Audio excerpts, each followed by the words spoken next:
There we go. I think I'm gonna have to turn the music down just a wee bit, I think.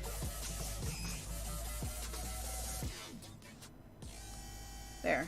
I think that's a wee bit better.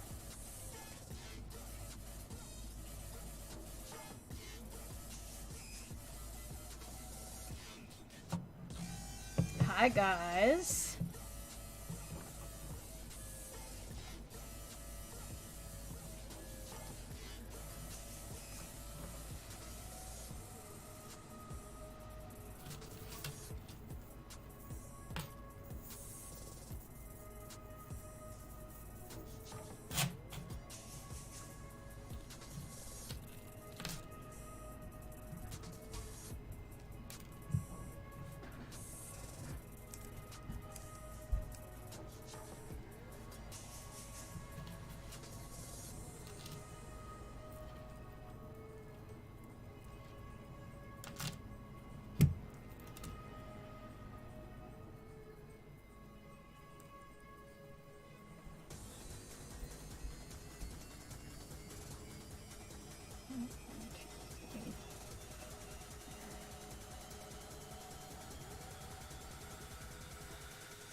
Fingers, cooperate with me.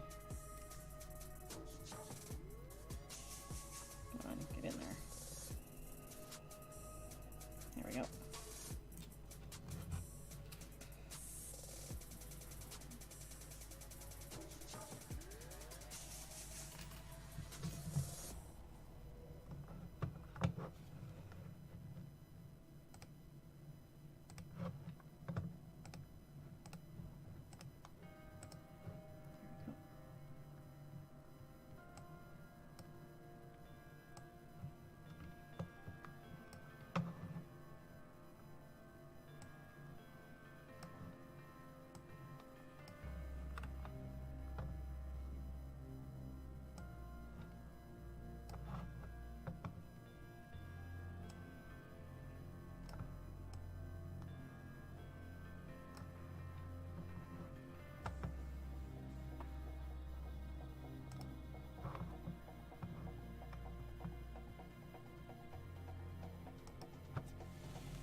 Oops, that's not what I wanted to do.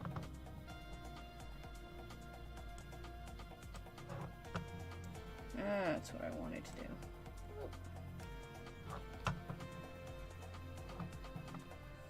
There we go, that's better.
think we're gonna need that many open ones. I am almost done with the yellow.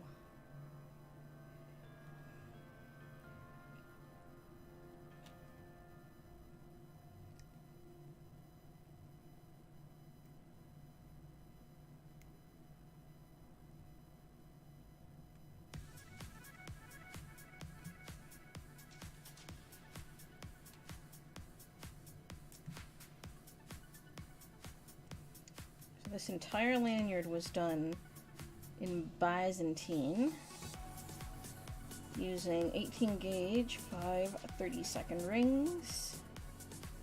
Oh, wait a minute, do I need to switch colors now? 1, 2, 3, 4, 5. 1, 2, 4, 5. No, I think I have one more row left to go.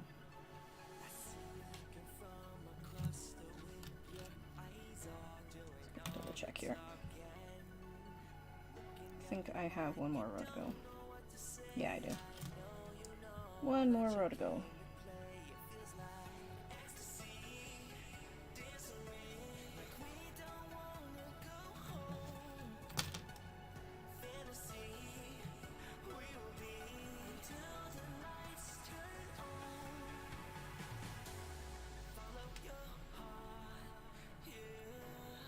I would say this is the longest piece of chain that I have ever made. And theoretically, I probably could have gotten it done within a couple of days, but chainmailing can be hard on the hands and the wrists and the shoulders. So it's always good to not overexert yourself and take a break when you feel you need it.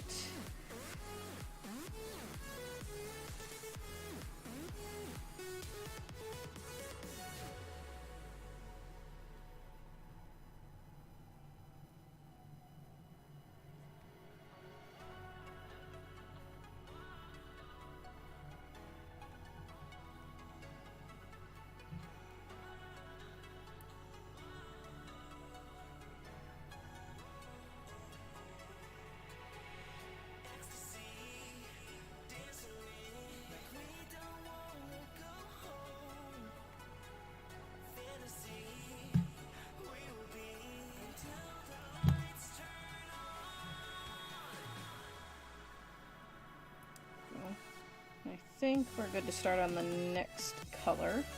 1, 2, 3, 4, 5, 6. Yep, so we're ready to start on green. So I will get rid of some of these rings that aren't needed.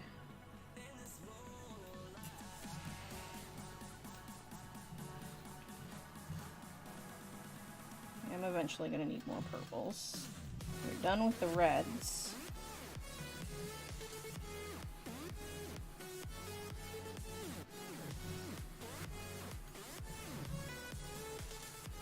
So the ones I'm done with can go back in the container.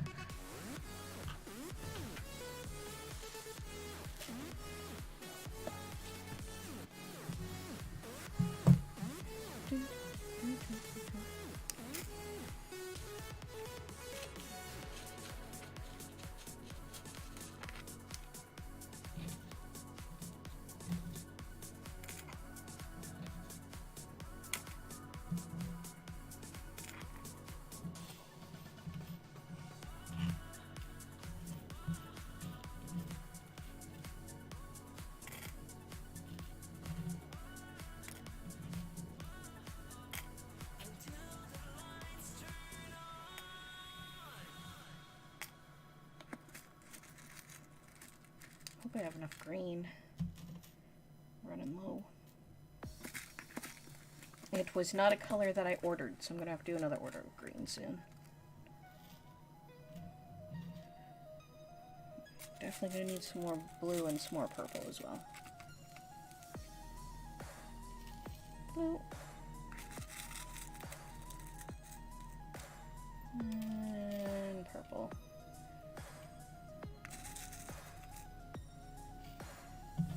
lanyards can go back.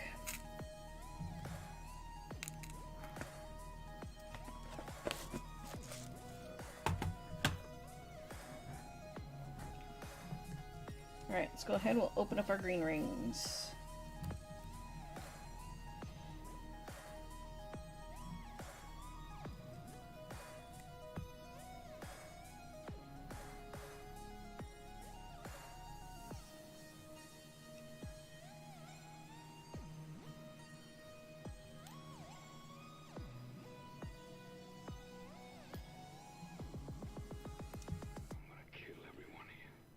And I think after that was interesting lyrics to put in the pause.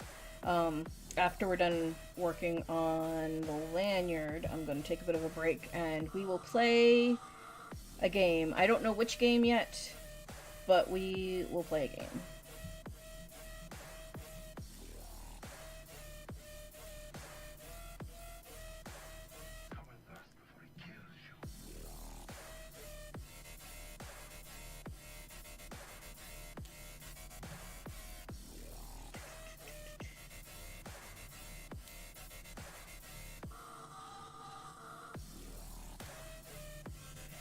This is the first time I've ever tried pretzel rocks. It's definitely interesting.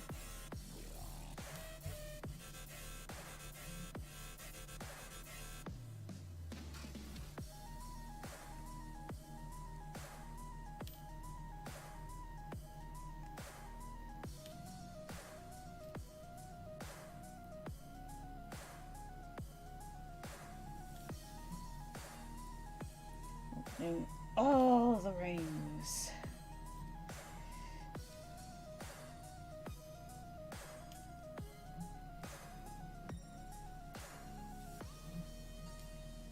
If you guys are curious about my tools, these are Zurin chisel-tipped pliers. They have a really nice soft grip to them. And I got them where I get most of my rings from, the Ring Lord. So they are relatively local to where I am, so it doesn't take very long for me to get my supplies from them. But these pliers are amazing. I don't think I've ever used any pliers that are nearly as comfortable in my hands as these ones.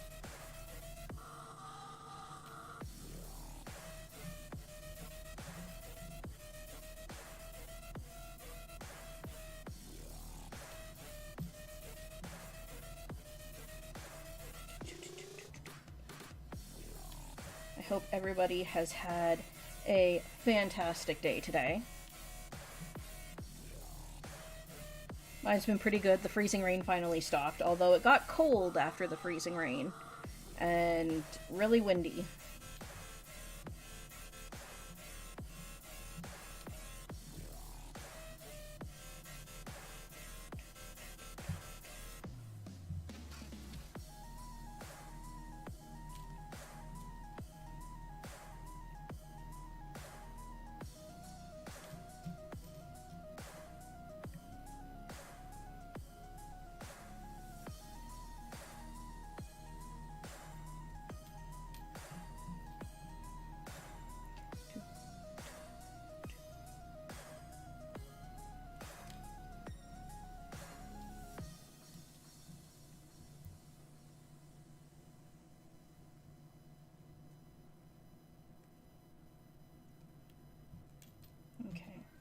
I think that's enough open for now. We'll go ahead and we will add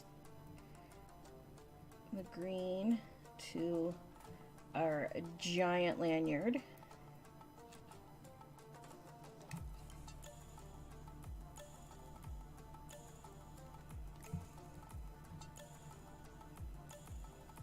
Haven't actually measured the entire length of this thing yet, but it is super long.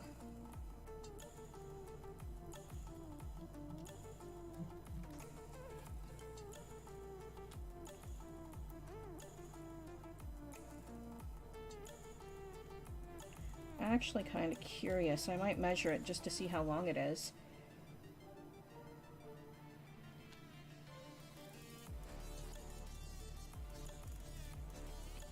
It's not quite done. I still have to put all the green, the blue, and the rest of the purple on it. What do we got here?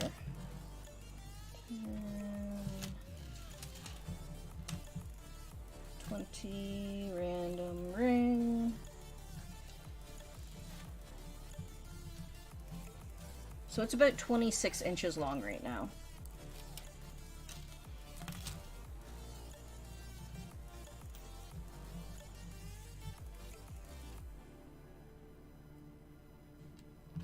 And I think by the time I'm done, it's probably going to be somewhere in the realm of 35 inches long.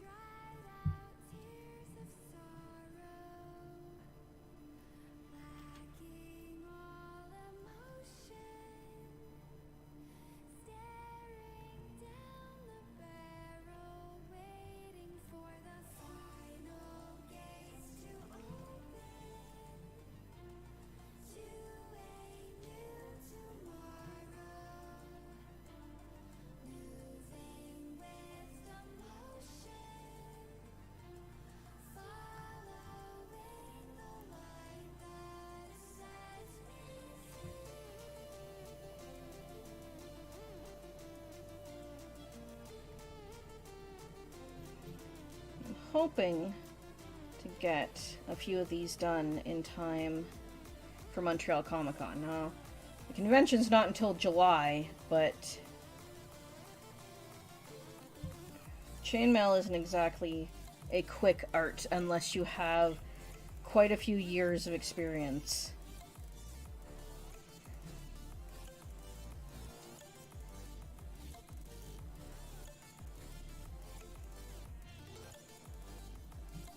Yep, that's right.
Everyone is free to come in, have a seat, relax, have a lurk, have a chat. If you have any questions for me, you can feel free to ask them, as long as they are appropriate and not too personal.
And in a little bit, I will grab the package that I got today and we'll open it up and see what goodies are inside. I believe it's my silver rings, or my silver anodized aluminum rings that I have been out of for quite a few weeks now, actually. Hindsight, I should have probably ordered more than one package, but I think I only ordered one package of the aluminum and a few of the stainless steel.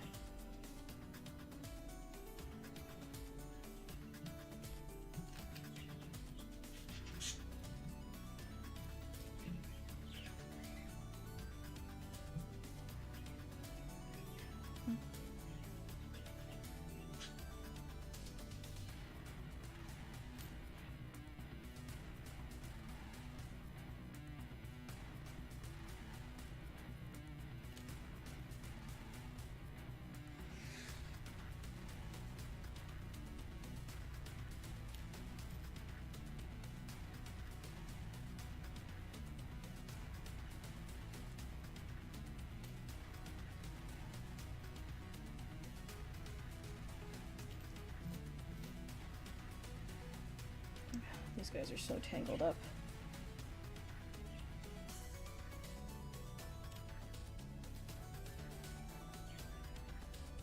Come on, come apart.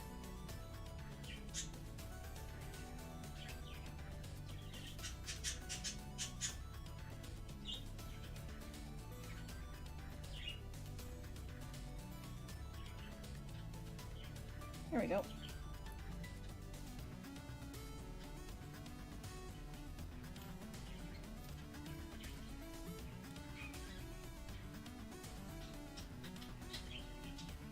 Do any of you guys do any kind of crafty things?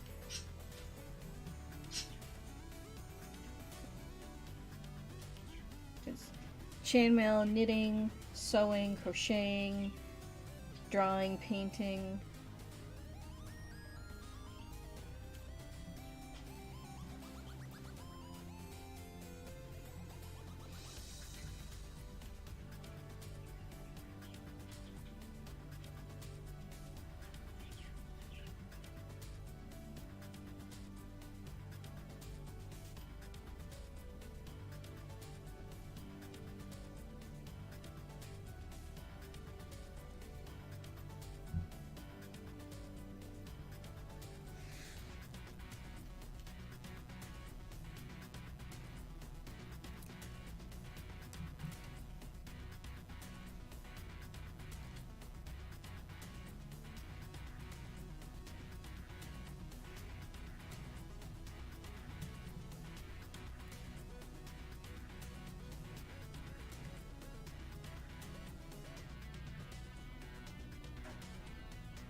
The moment I mostly chainmail.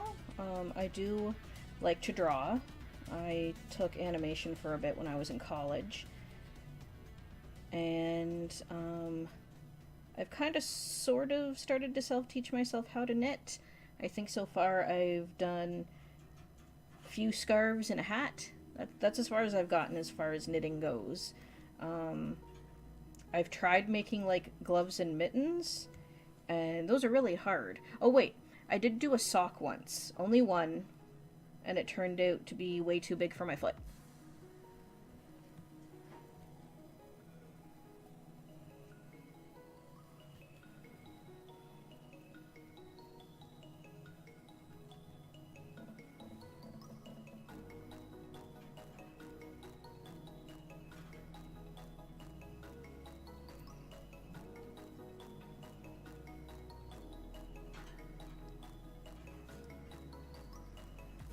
Alright, ring. Get in there. There we go.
got some noisy birds playing in the background.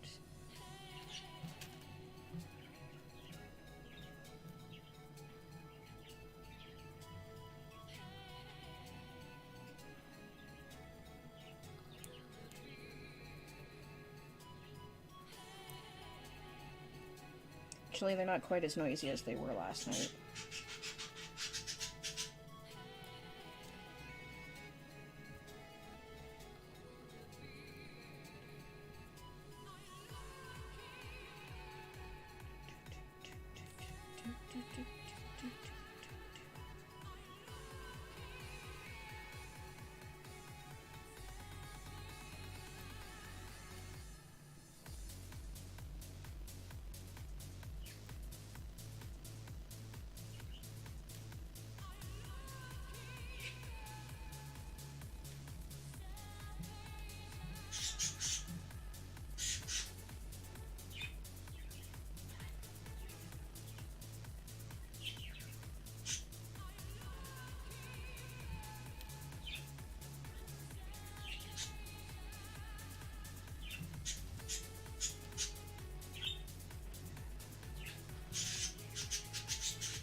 Come on.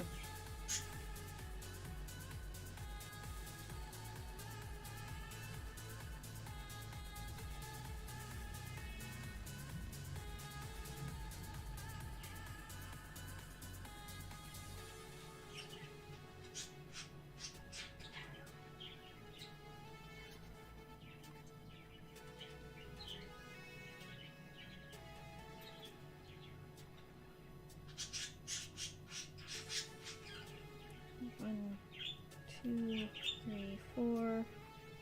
This will be number 5.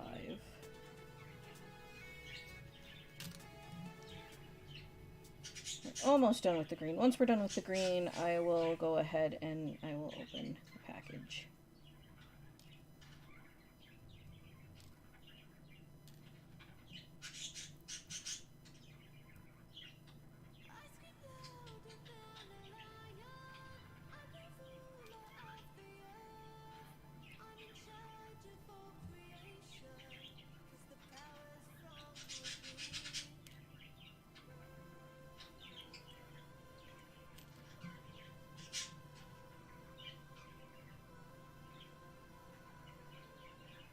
I think he's actually eating and talking at the same time. I think that's what's going on over there.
not quite done, but I need to get some more rings. 1, 2, 3, 4, 5. Yeah, so I need to do one more row of Byzantine to finish. So let's grab a little bit more green.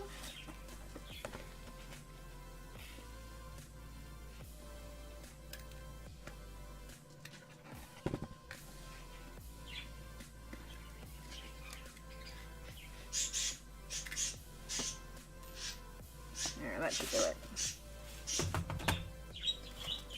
And we will go ahead and open that.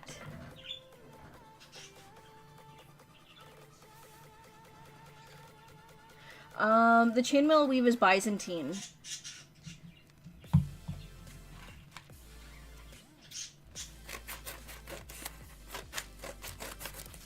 And I got a package today from the Ring Lord. So got more supplies.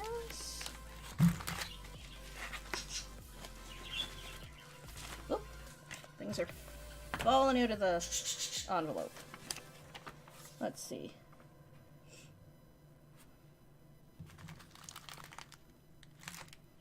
So we got peach, and then I got my silver and some stainless steel.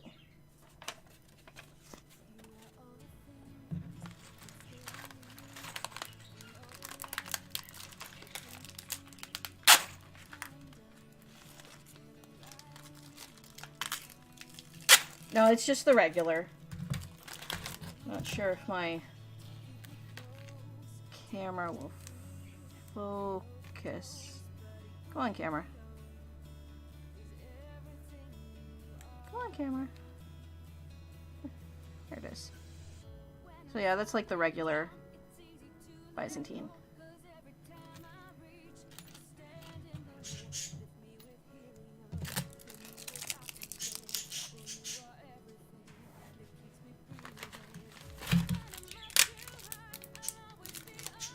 Really excited about these ones here.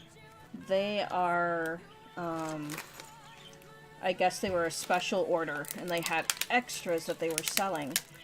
And they said it was peach. Kind of looks more like a coppery kind of color. It's very pretty, though.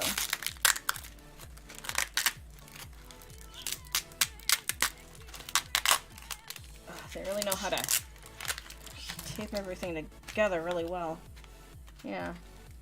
So they said it was peach on the website. I am entirely self-taught.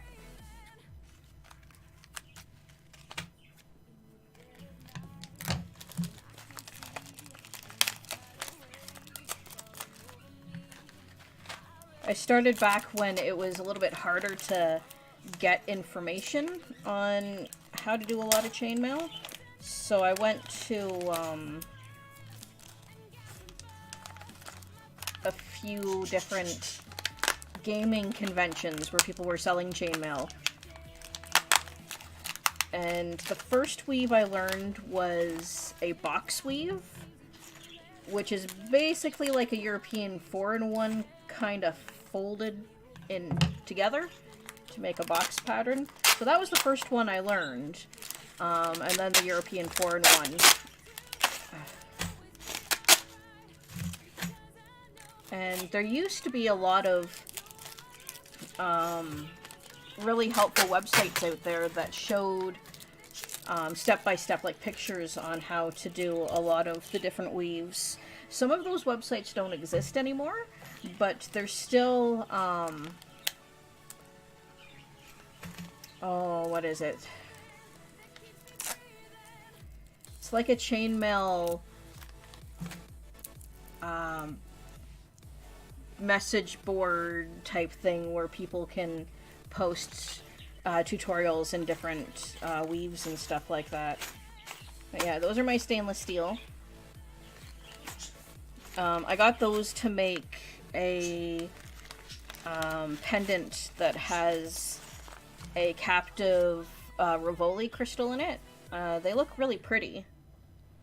don't actually have any within reach to show you.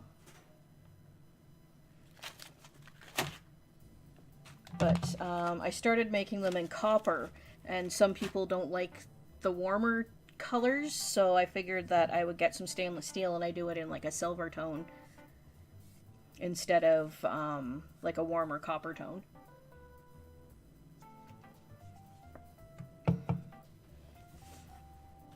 But this guy I've been working on for about 3 days.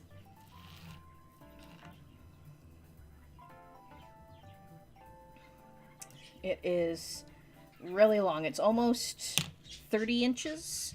Getting close to that now, anyway. And before that, I was working on some dice bags. You can tell I like rainbows.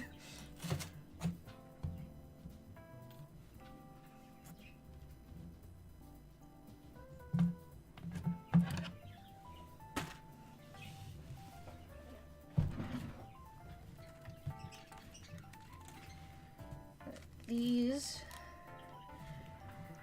It's gonna be a lanyard. It is long enough to be a necklace, but I have the hook on it to make it a lanyard for like convention badges and stuff like that.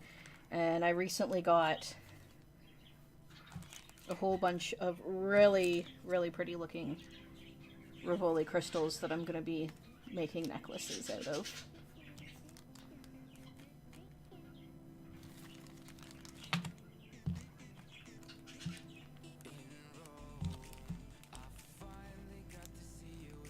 This one's like my favorite. It's kind of hard to pick it up on the camera, but it's pink Aurora Borealis, so it like shifts into different colors.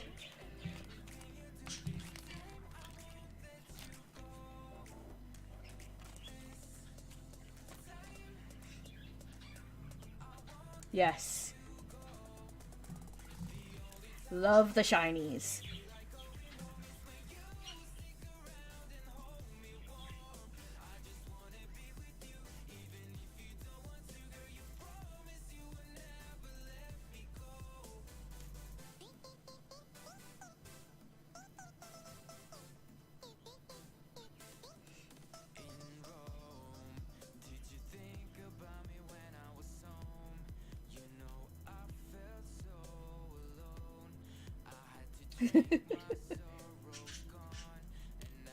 Shinies is perfectly acceptable.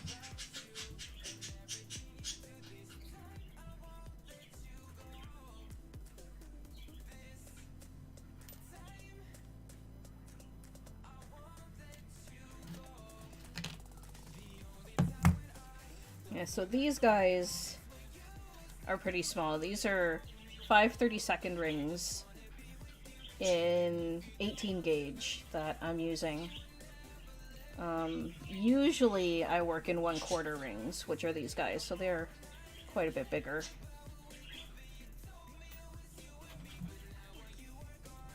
But these rings have the correct aspect ratio to make a really nice Byzantine.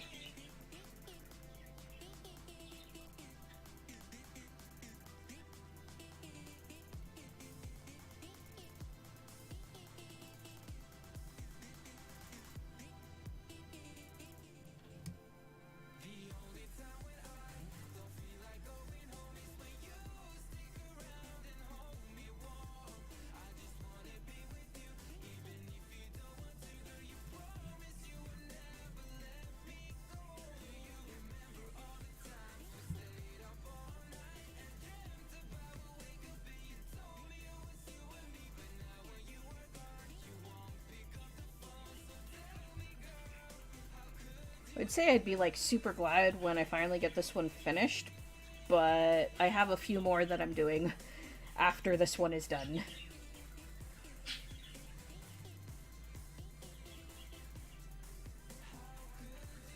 And this one I'll actually be able to finish. So I had run out of silver. So that's like the other style. That's just a European 4-in-1. But it actually makes a really nice lanyard as well.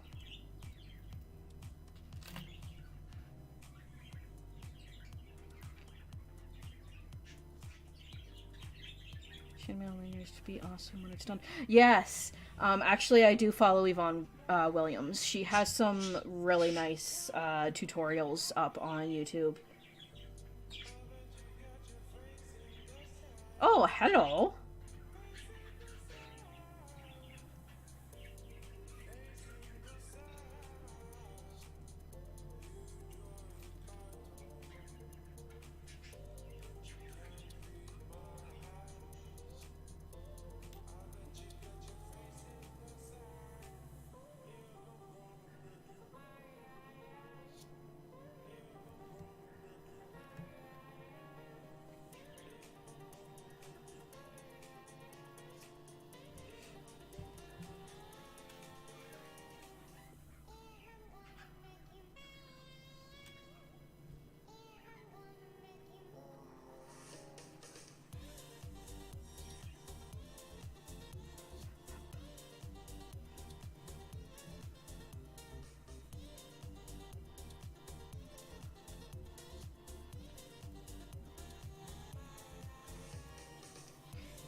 You missed me opening up the package from the Ring Lord. I got it today.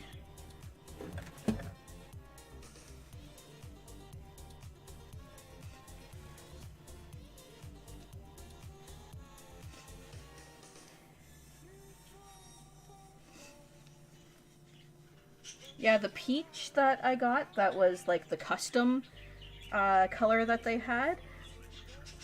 It actually looks more like copper, but it looks really nice.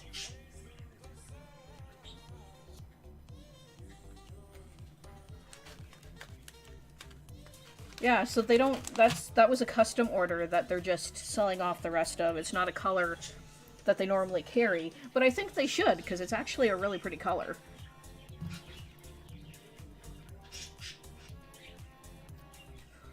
Five, six, that was switch.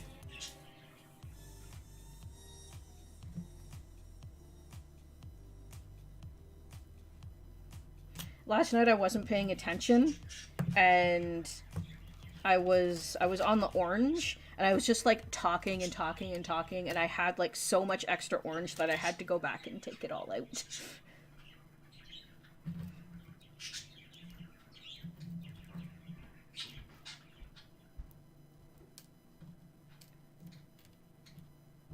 Yeah, I just looked down and I was like, that's a lot of orange. And I measured it and I was like, yep, that is actually a lot of orange.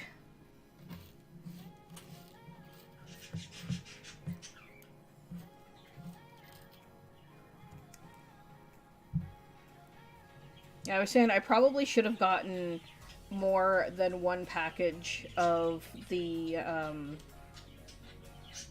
bright silver rings, because I have a feeling I'm probably going to run out of them quite quickly. I have a necklace and a lanyard that I have to finish with the bright silver rings.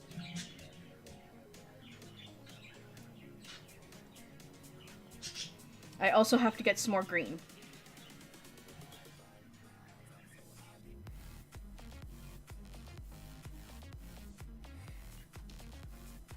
Painted it on...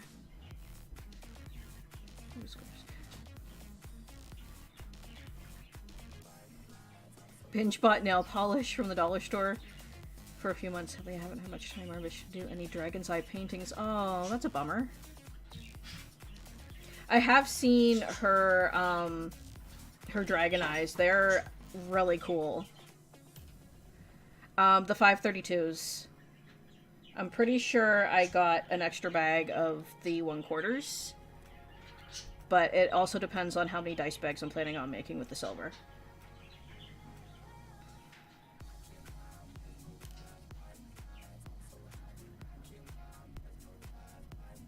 Oh, do you bead weave? That's really cool.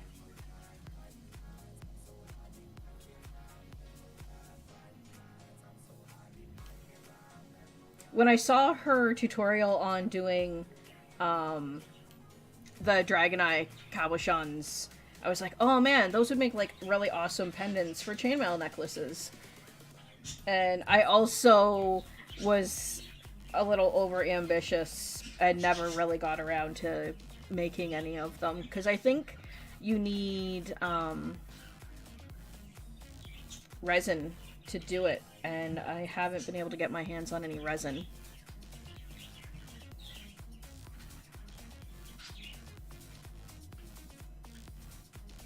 No, I would like 2 bags of silver and a bag of green, I think, for the 5 30-second rings. I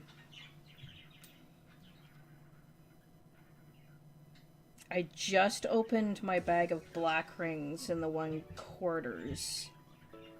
I won't really know what else I would need to order in the 1/4s until I get working on more of the dice bags. I know I'm running out of purples as well because of the rainbow dice bags.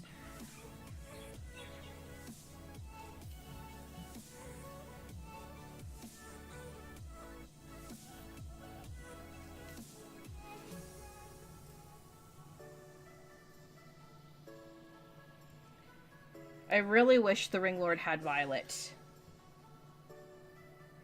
Yeah, a black and purple bag would be nice.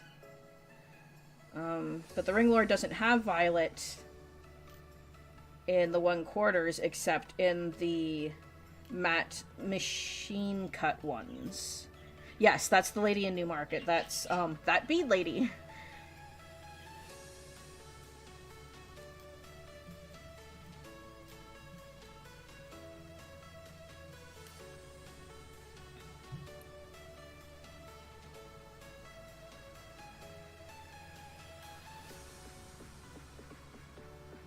Oh, she never did use resin.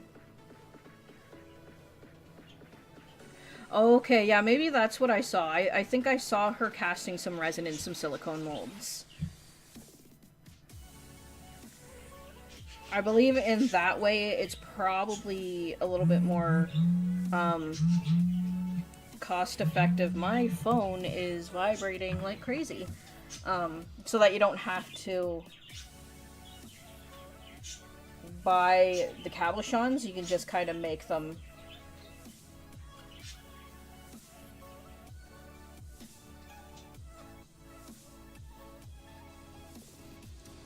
It's really weird. My phone's been doing that recently. Instead of, like, my messages coming in on my phone when they're supposed to, I just get, like, everything gets pushed to my phone all at the same time.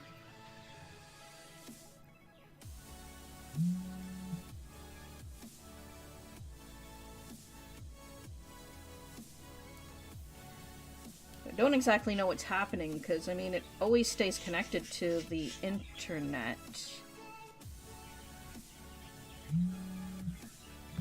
Yes. Oh, has your phone been doing the same thing? Yeah, because if I do striped dice bags, I usually stripe them with silver or black.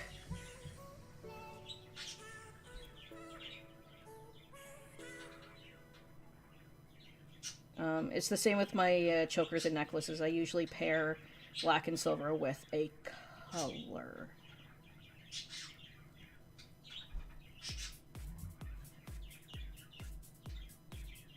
My birds are so happy right now. At least they're not being too noisy.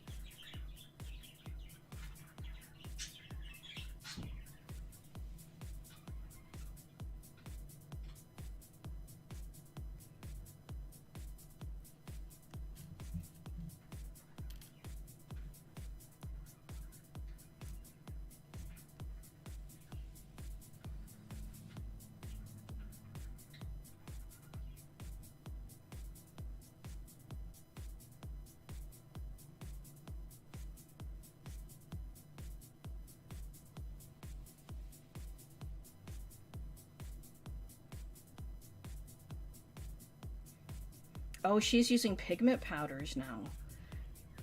I should actually go back and watch some more of her videos. I've only seen a few of them, but I do follow her on YouTube. Yeah, I bet, like, I've seen some of the stuff that she's done, and it is really nice. Makes me a little jelly? Yeah. Just takes practice.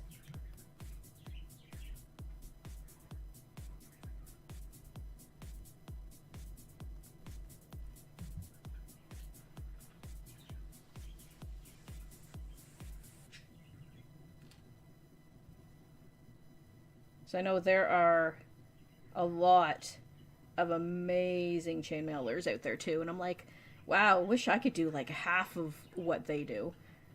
And a lot of it is practice, ruining a lot of rings, which I've done.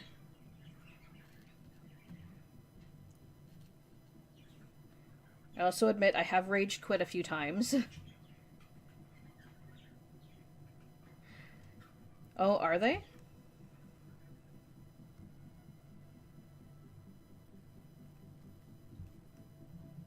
I've seen their video where they showed their convention setup. That is pretty bananas. I am not nearly at that point yet. Maybe one day, but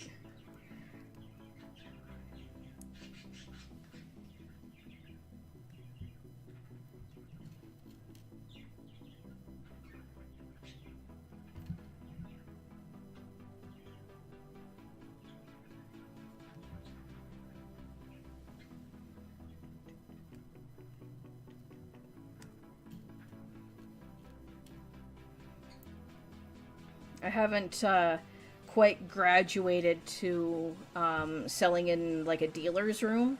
Usually I sell in the artist's alley.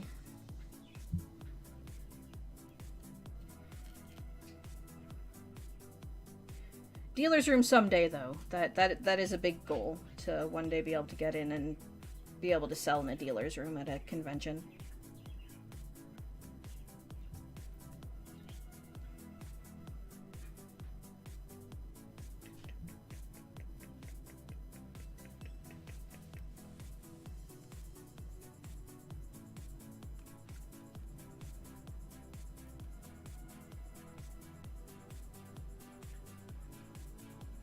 Yeah, that sounds about right. It does take a while to get a business off the ground. And I mean, I just started,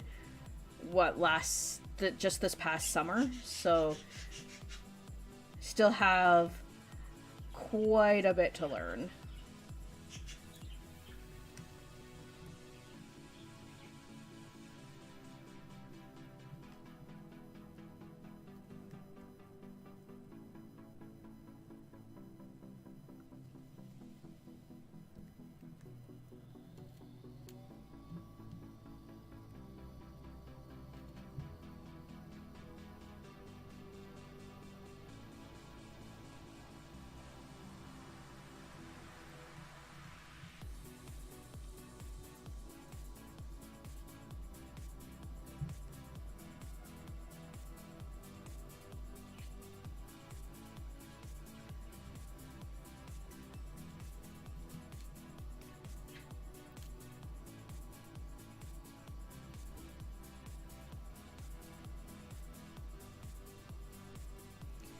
Probably took her quite a bit of like trial and error to get to this point.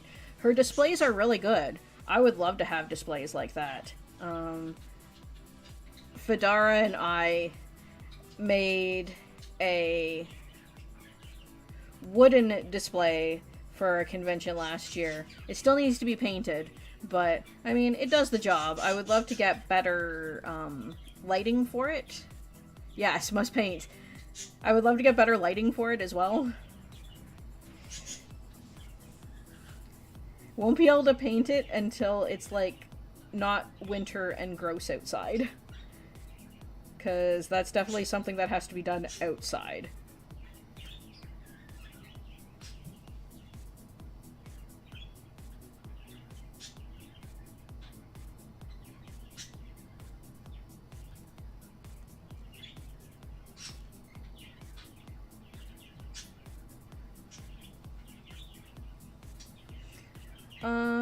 I'm not really sure.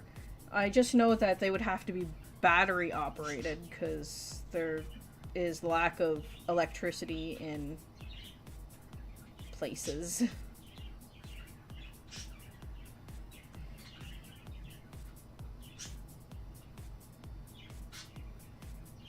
Because I tried to use some of those like LED lights that I got from the dollar store. They weren't nearly bright enough. They were just kind of there hanging out. They didn't really do a whole heck of a lot. So I need some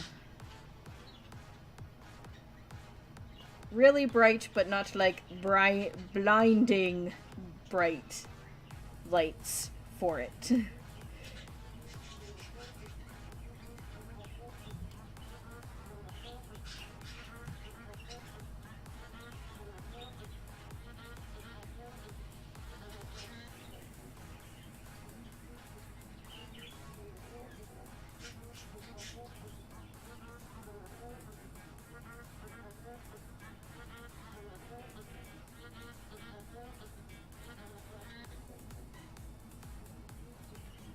Oh, she has a tutorial on how to make displays. I'm gonna have to check that out.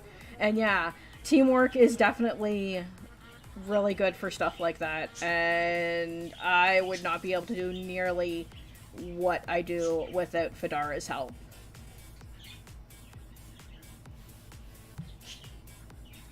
No, I tried the dollar store, the LEDs, like string lights, and they weren't bright enough. Yeah, we kind of really did. Called him at like, what time was it? It was somewhere around like ridiculous o'clock, and we called him up and we were like, come help!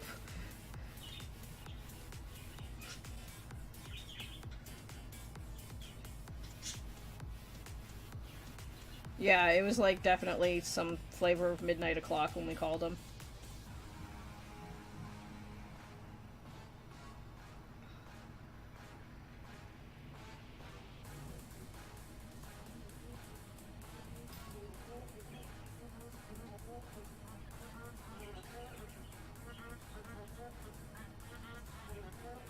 I didn't even know Costco had those lights.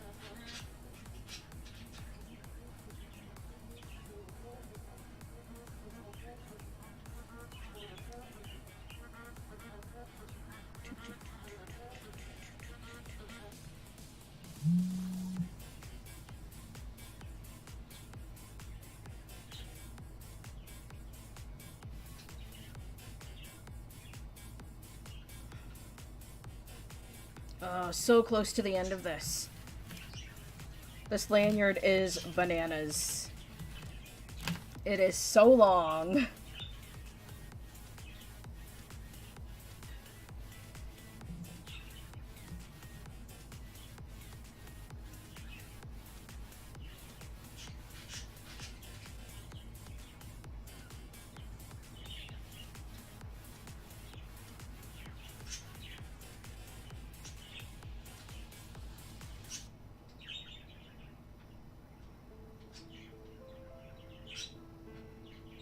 Oh, really? I'm wondering if the lights themselves are actually battery operated.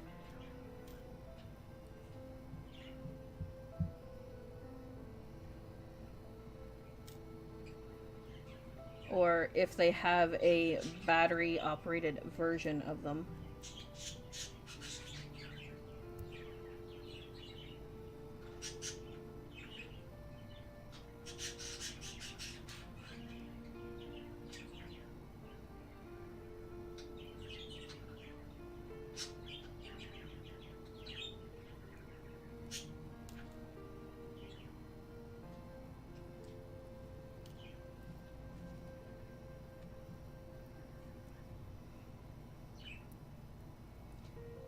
It can be like really hard to find the right kind of lights that work well under like fluorescent convention hall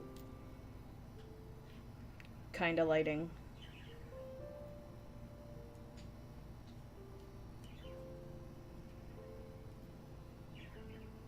Oh, okay.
Speaking of keyboard monkey, he just texted me.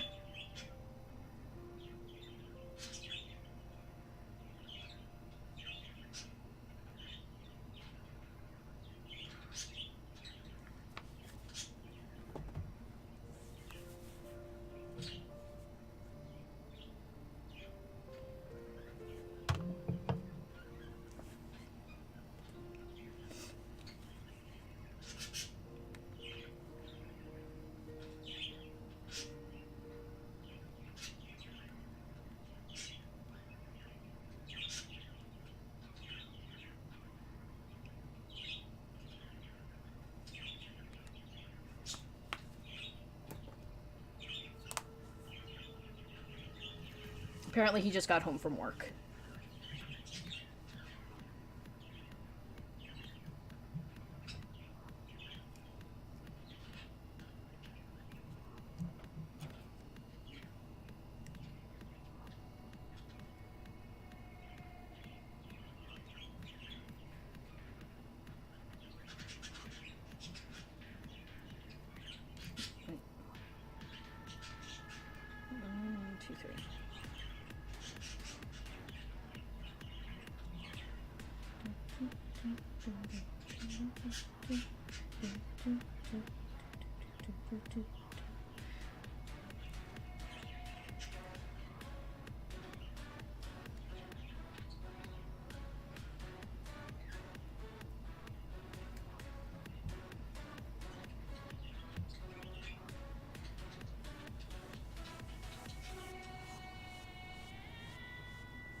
So close to being done this lanyard. So close.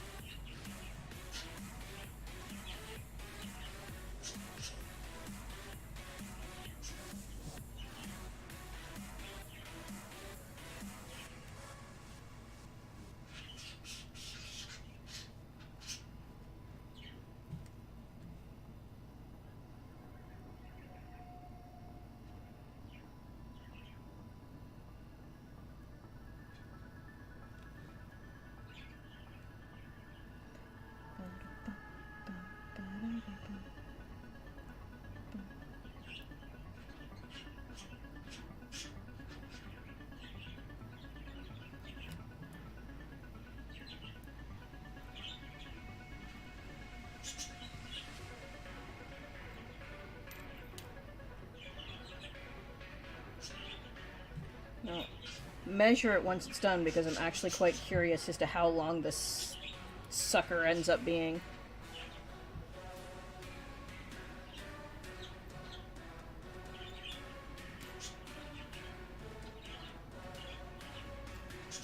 Okay. 1, 2, 3. Working on number 4 of the blue.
Muffin button. Oh, Jade Dragon, thanks for the follow.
Got 1, 2, 3, 4. No,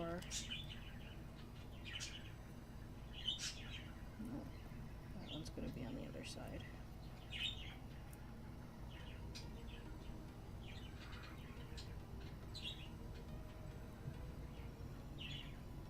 One, 2, 3, 4. We have about 2 more sections of blue.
Oops.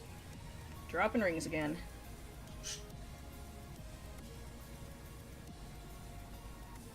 Although when you chainmail, that happens a lot. I usually have a collection of rings underneath my chair once I'm done.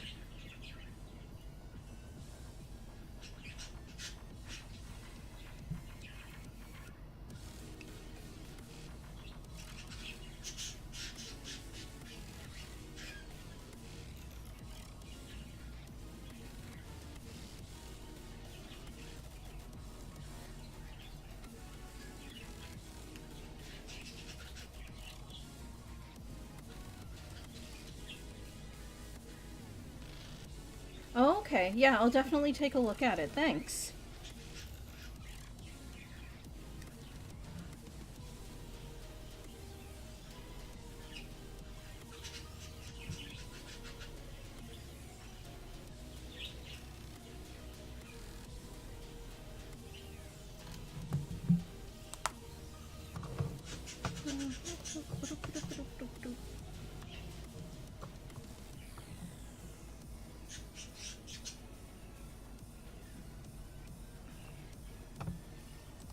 Oh man, those are fantastic. Yeah, if I could find something like that that's battery powered.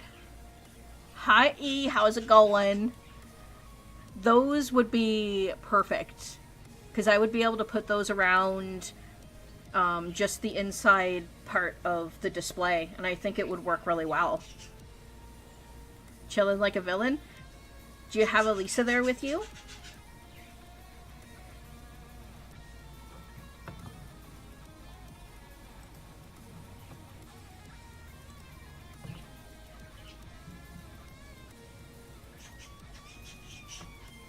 I feel the exact same way. Like, if there's any way that I can help fellow crafters, then I will definitely do it. So I feel like there aren't enough of us. Need to be more crafters in the world.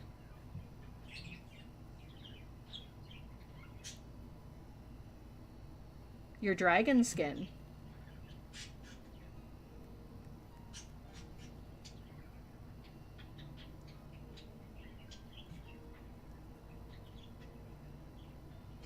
I would like to see.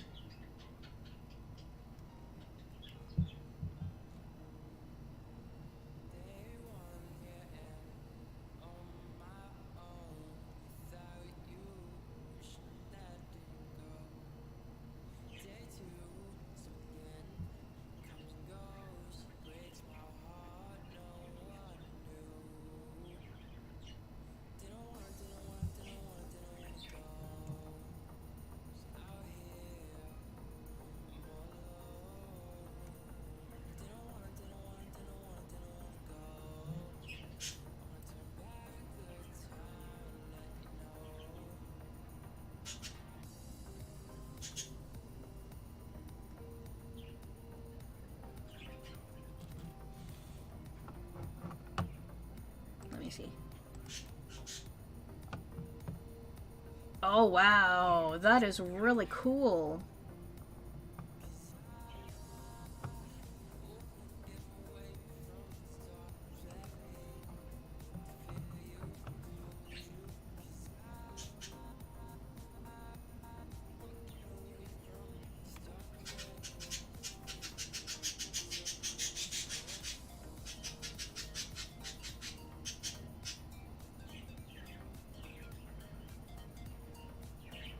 Lights up, but I don't remember. I have to look through my old postings to find it. That's really cool.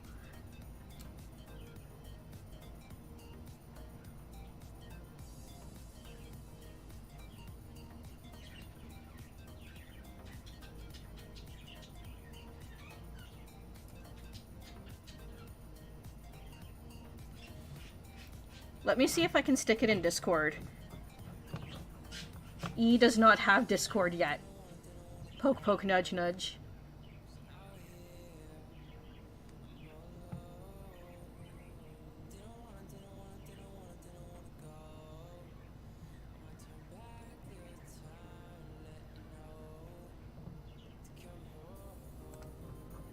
Oh, does Lisa have it?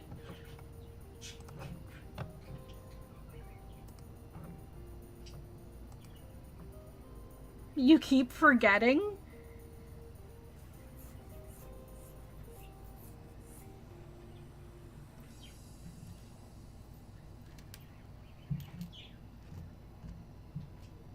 I was gonna say you should do it. The Discord's there to, like, share awesome things and stuff.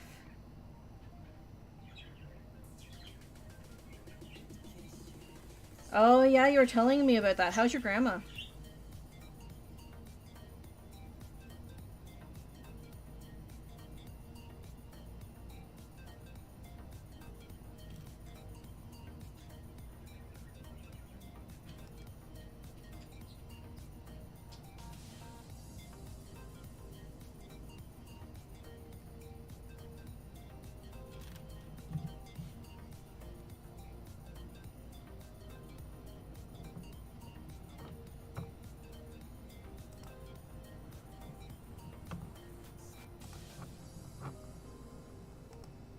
gonna say Nightbot hasn't posted in a while.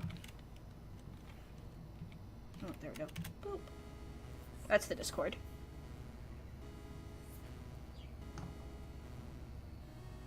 Well, at least that's good.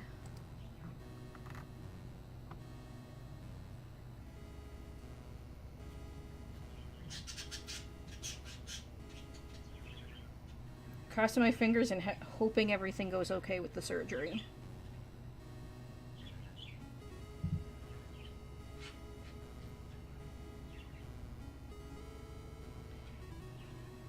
I thought you were gonna post the picture up on Discord. I can post it up on Discord, though.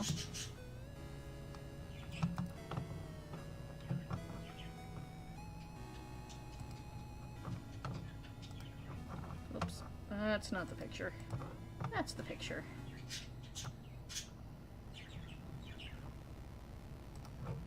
Here, let me post the picture. Oh.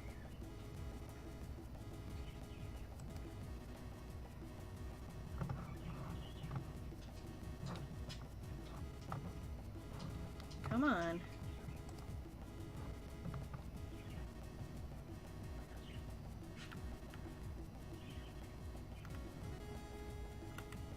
If I can find what I just did with it.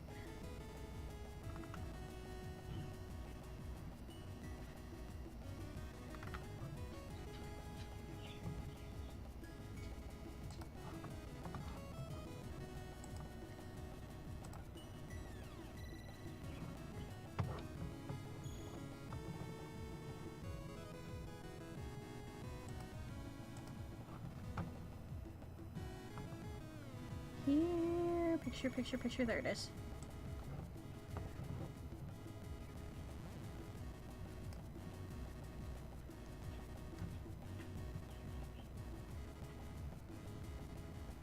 Upload. There it is.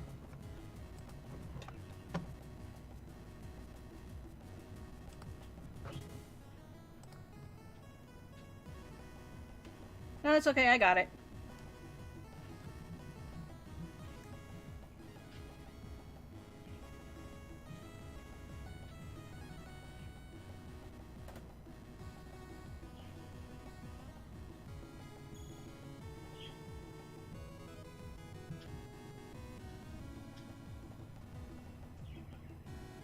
For the corset, that would look really nice.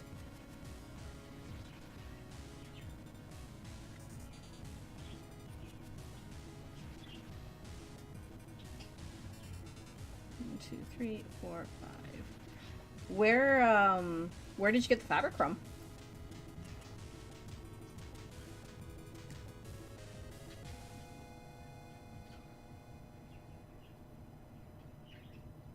Oh, you got it off of Amazon, okay.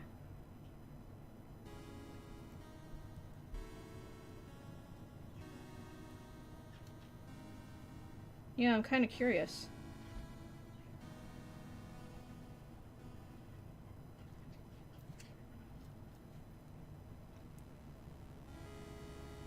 That's not surprising. The material looks really nice. 2, 3, 4, 5. Getting close to the end of getting the blue done. Almost.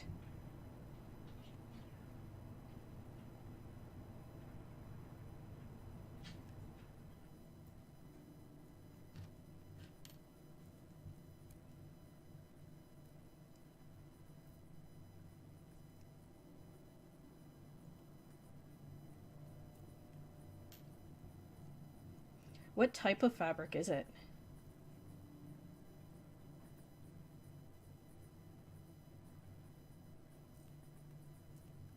Oh, it's vinyl. Oh, okay.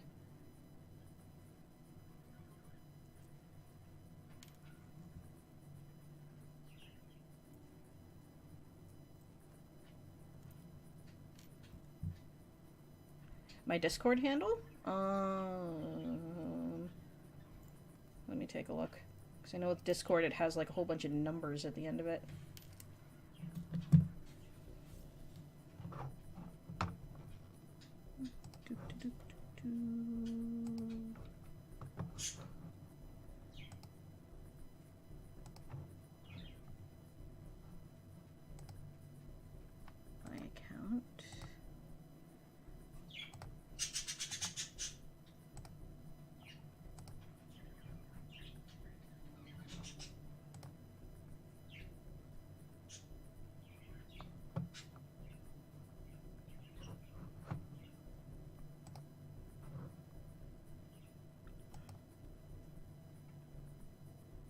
Oh yeah, it doesn't show me when I am in streamer mode because I guess they consider that personal information. Um,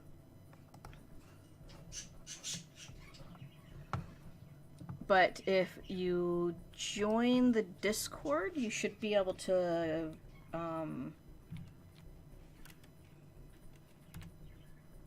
friend me from there.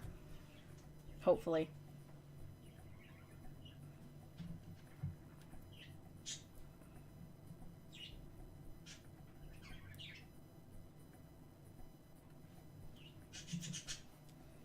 I don't know if you're able to manually put that in, or...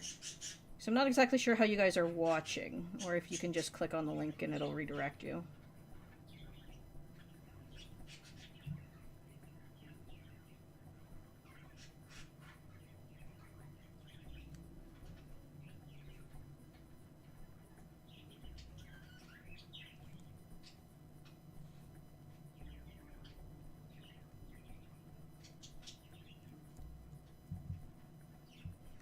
Oh, okay.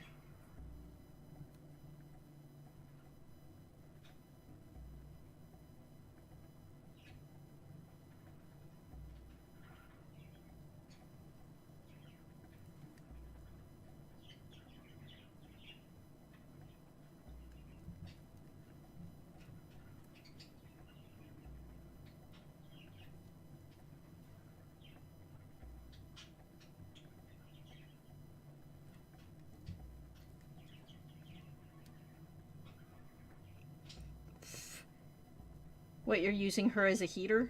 Is that what's going on?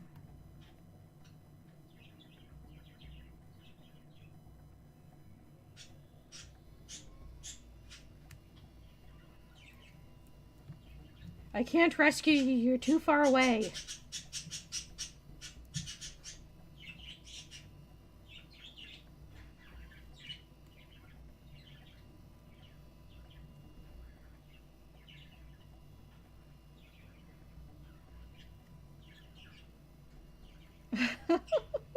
Don't you have an electric blanket for that? I seem to remember you having an awesome electric blanket.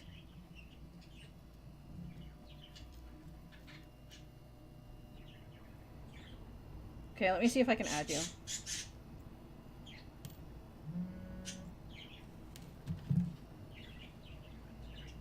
I do. And they can be very noisy.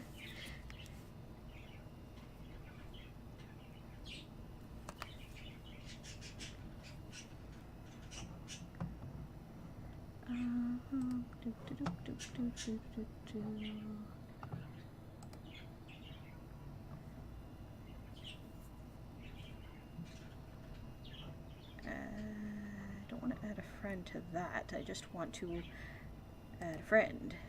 Add a friend.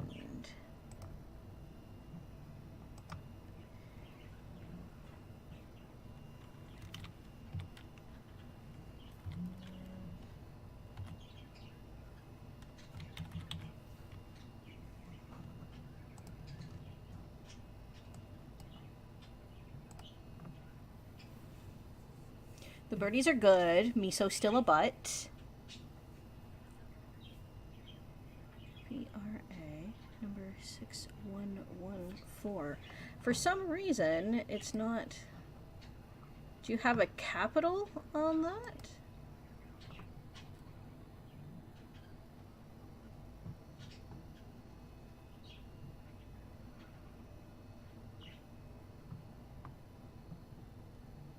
She's abusing the use of your furnace.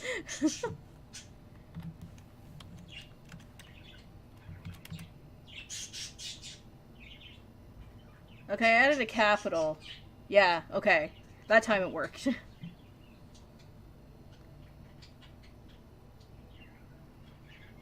Yeah, their chirping is okay.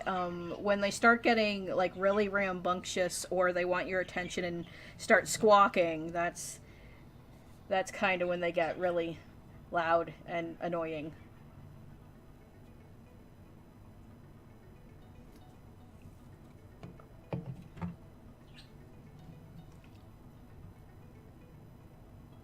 But I have one, and she is a butt, and she will step up on your finger, and then she will promptly bite your finger once she is there. And she doesn't like being taken out of her cage. Ever.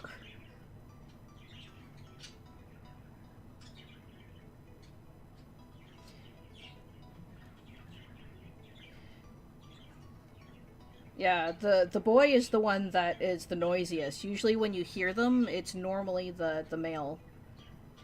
And he hasn't really spoken yet. I don't know. I think it's gonna be a boy, but I'm not 100% sure. As far as I've read, English budgies are really quiet compared to just like a regular budgie. So that one's been not quite as vocal as the other two. The seer looks blue, so I think a boy, but there are some days where it looks like it could be brown. So I have a feeling it's a bird that doesn't know its gender yet. No, it doesn't squawk. It chirps, mostly.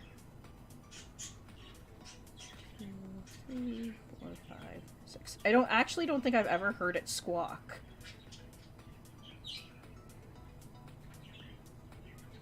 Usually just makes like little chirpy noises.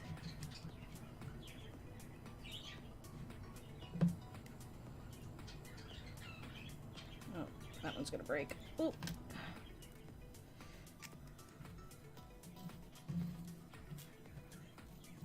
I'm on the last color of this.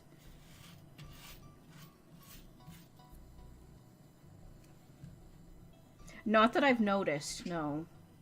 Very, very quiet.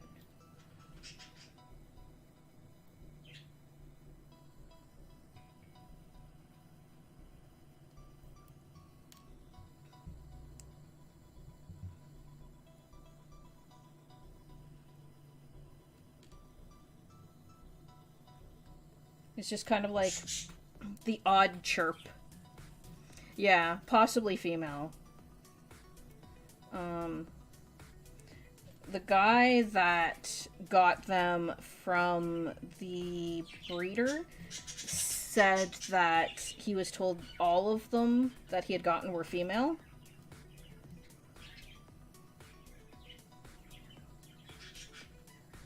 But he said he wasn't 100% sure. She has a band on her ankle. Because she was... I got her from, like, a private breeder. So I don't know if that means that they actually checked the gender of the bird? I have no idea.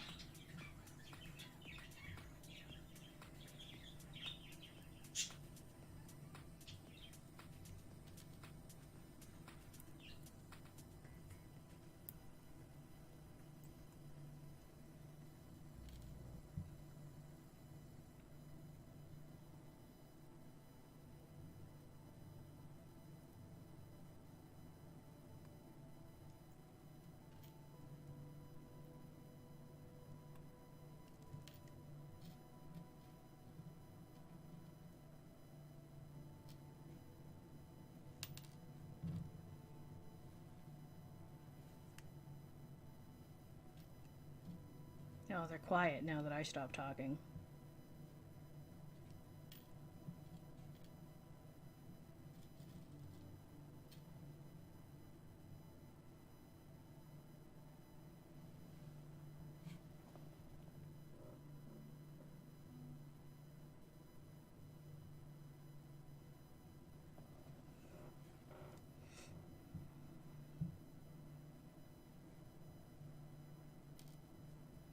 Oh, yeah.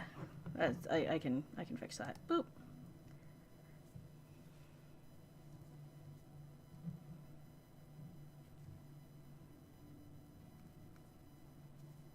Yeah, that's what I figured.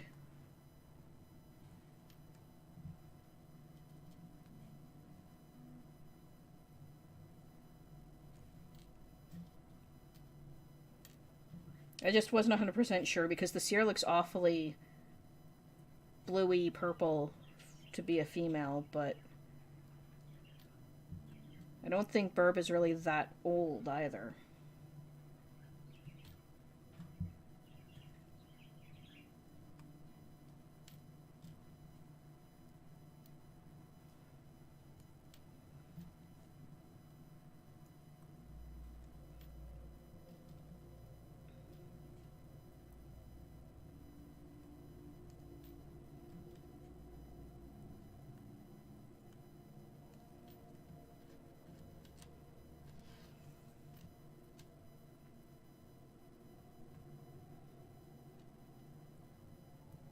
When I can, I will take a picture of new Burb.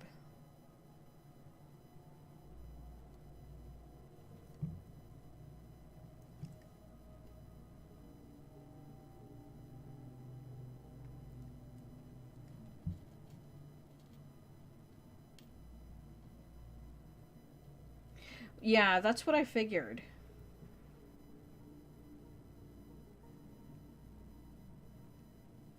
Yes, Brad Newburb.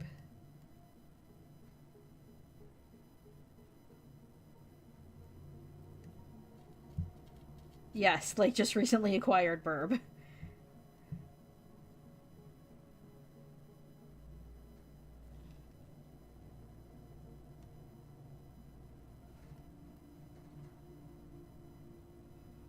Did I not tell you about recently acquired Burb?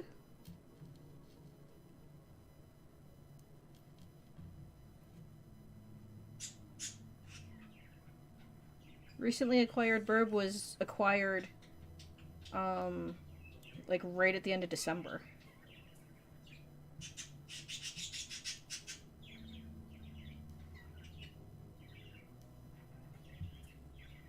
Oh, surprise! Recently acquired Burb!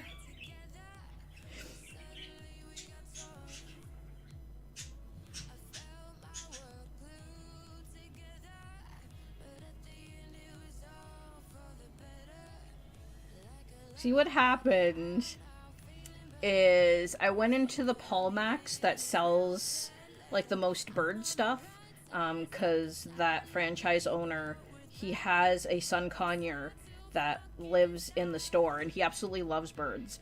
So I went in before Christmas, and I saw he had some English budgies for sale, and he had only ever had them maybe once or twice before, and I asked him if he was getting any more, and he said no, because the private breeder that he got those birds from was retiring. He wasn't breeding anymore.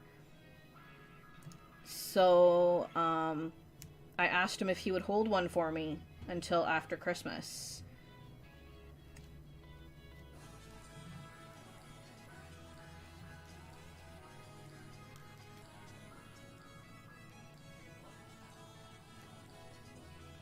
Well, I think some of them that does happen to, like what they call like a fancy budgie. Sometimes their seer doesn't change color at all or normally.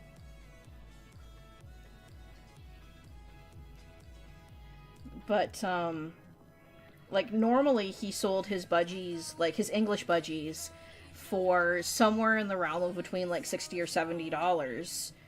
And I got it for 30.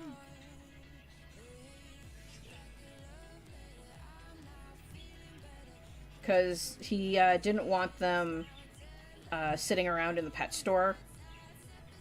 He wanted them all to go to good homes, so he put the price down to close to what he spent to buy them off of the breeder. So he didn't really make a lot off of them, but he just wanted to make sure that they were all adopted.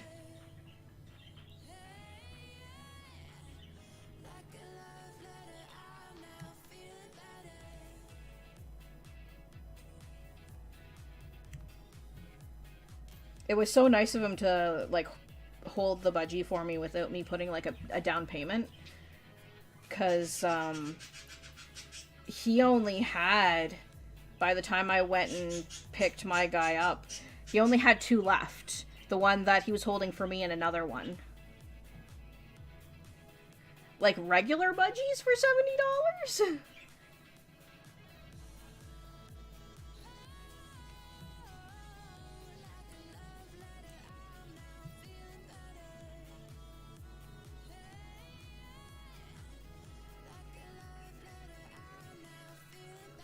Wow, yeah, that's like a little much for a regular budgie, considering you can buy them on sale for like $15.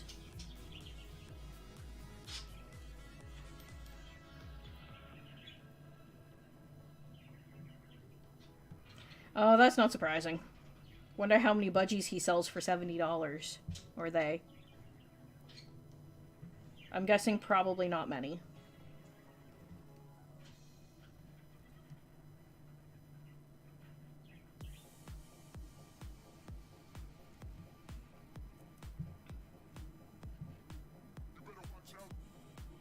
Actually, I went into PetSmart the other day, because I needed to get some more Prime for the birds, and they had Prime on clearance, and they said they didn't know if they were going to be carrying it anymore.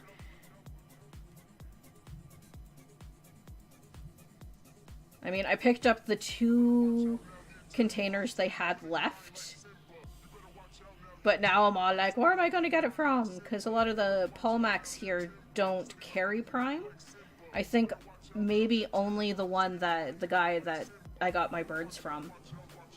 He might sell Prime. Yeah, I would probably have to get it on Amazon.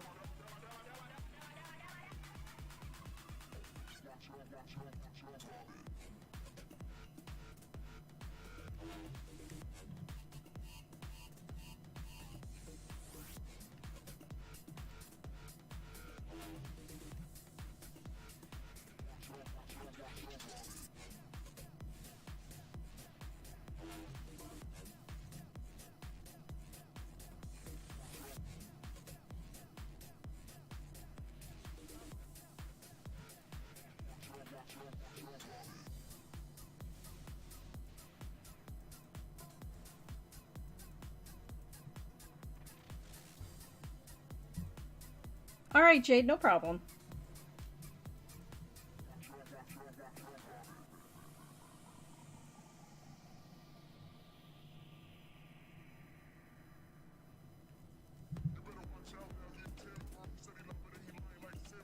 I think I'll add, like, a pet channel to the Discord so people can post cute pet photos on Discord.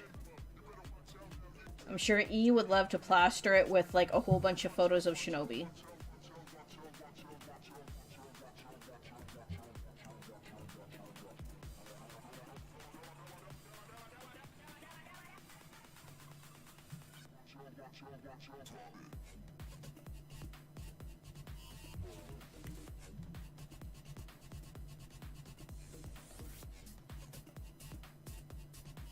Nobi is queen.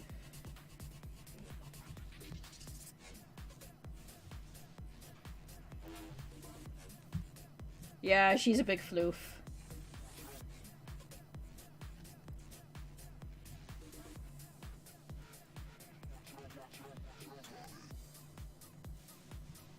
A big noisy floof that, like, never wants to be touched by anyone.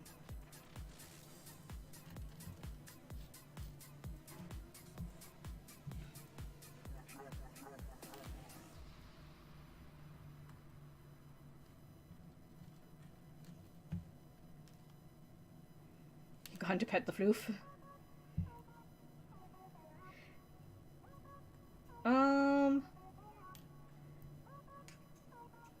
Yeah, I think she's actually more floofy than the butt.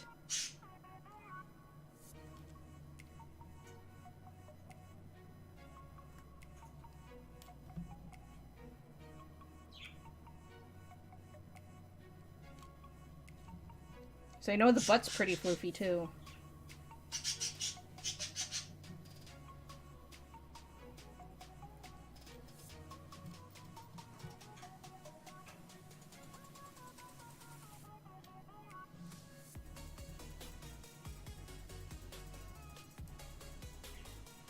Yeah, she does.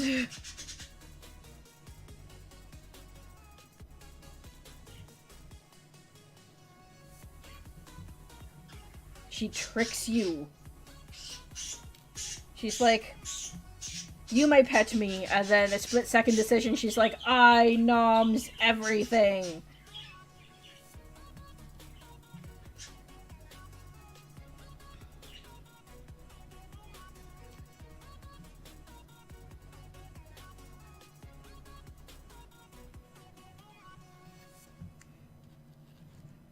I think really the only time she has shown me much affection, yeah, is when I was looking after her. And she would run to the door and she'd be like, "Oh my god, there's someone here to feed me!"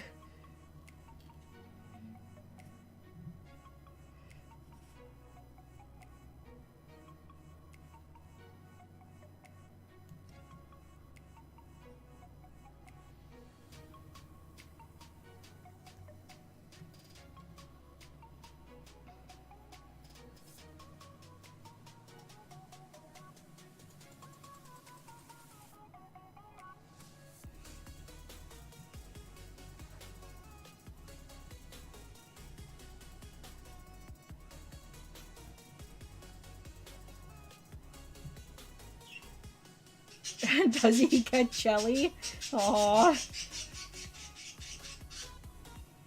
Although, mind you, I feel him torturing her does not help the situation much.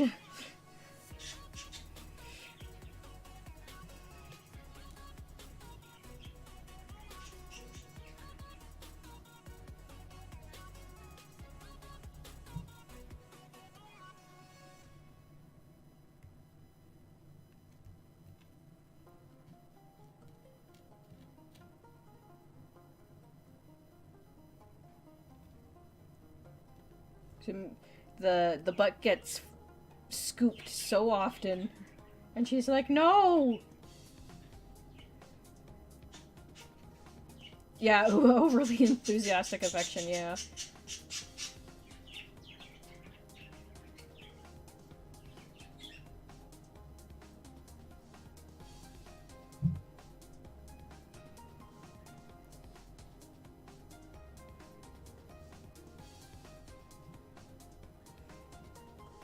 Yeah, in that way, like adopting a cat, they're already kind of set in their ways and have already developed their personality.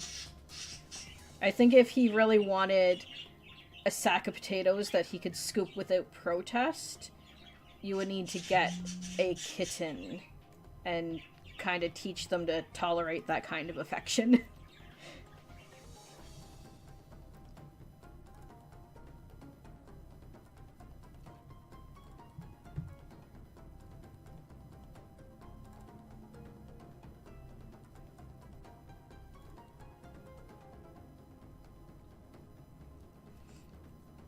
Because, I mean, Moose wasn't overly affectionate. Like, you couldn't really scoop him either, because he would protest a lot.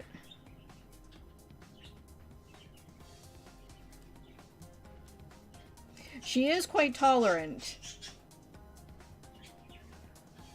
Moose was tolerant to a point, whereas you could hold him for, like, 5 seconds, and then he would wiggle, and if you didn't let go of him, then he would meow at you.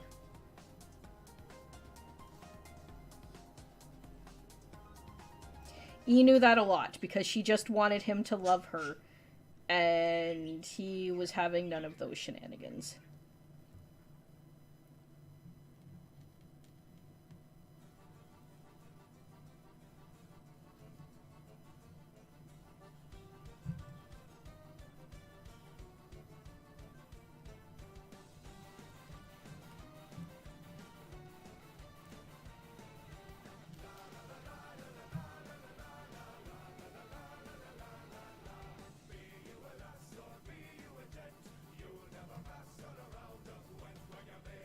It was always quite funny. He was always like, "I just want to love you!"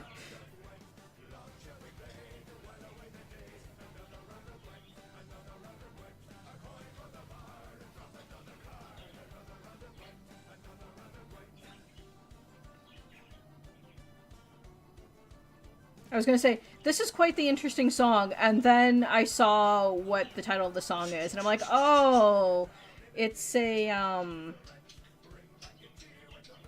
oh, what is the game called? With the card game. I had a coworker at EB Games that really liked playing Gwent. Brain, why are you not braining? The Witcher. That's it.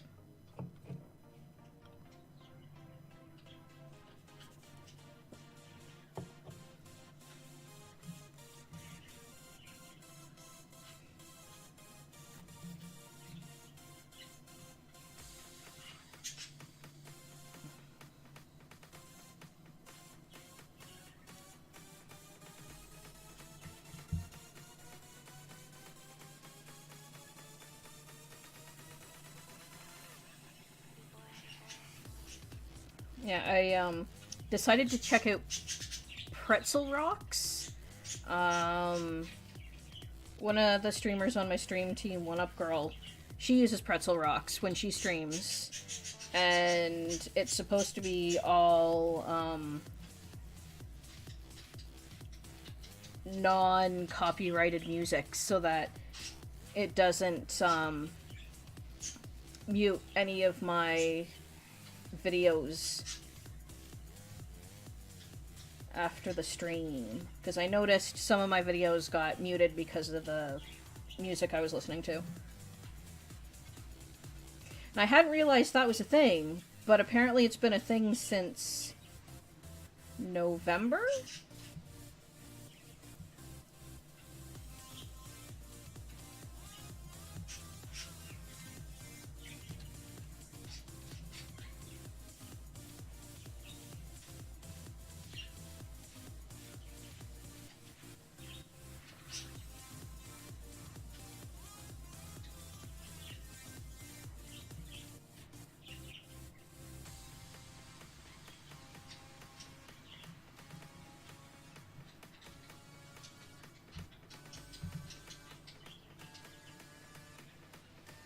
Don't know what my landlady is cooking, but it smells like really good.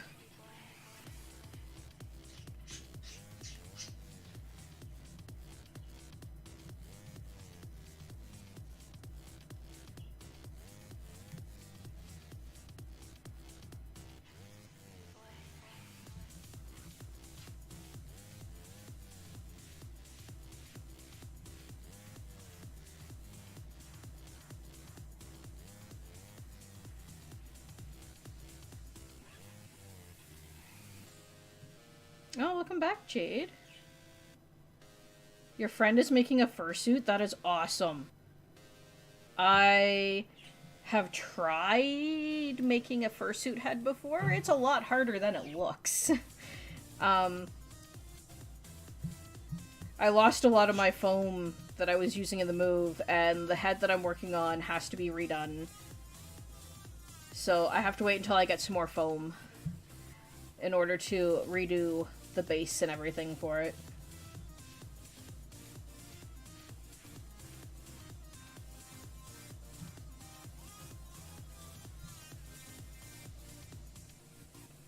Are they making it for themselves?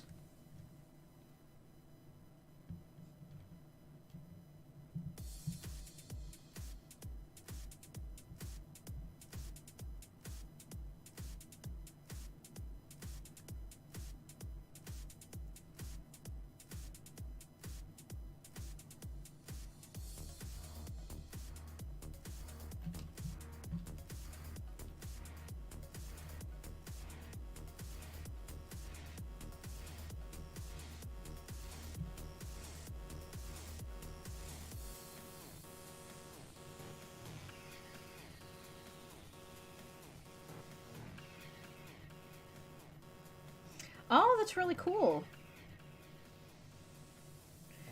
A friend of mine and I are planning on going to a FurCon in Toronto in March.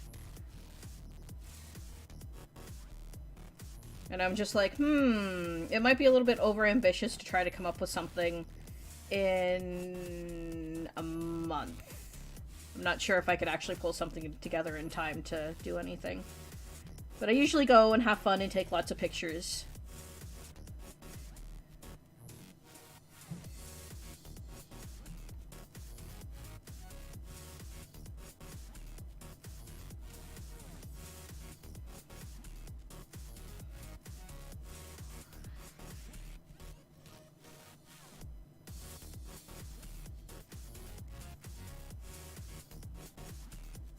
Go goth.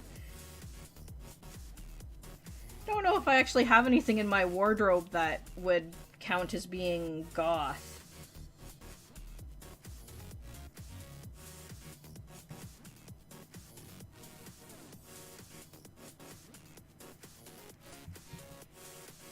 One, two, three, four. 1, 2, 3.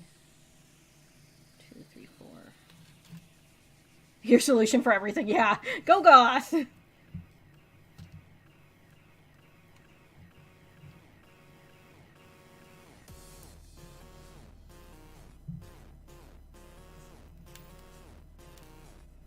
I just flung a ring somewhere and I have no idea where it went.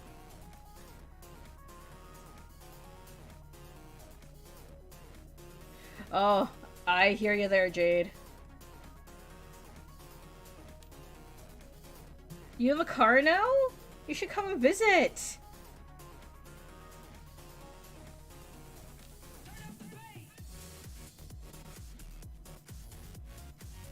I mean, honestly, right now, I would not be able to go to conventions at all if it wasn't for my amazing friends.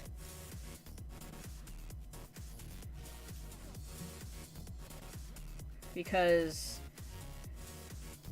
EB Games / GameStop is a crappy company to work for, and they fired me and then closed the location that I was working at after they fired me. Although, mind you, I was only getting 3 hours a week there, and you cannot live off of 3 hours a week.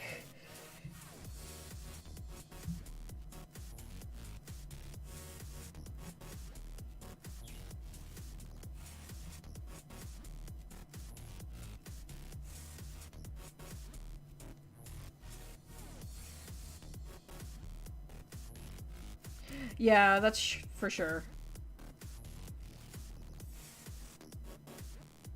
Yeah, it does.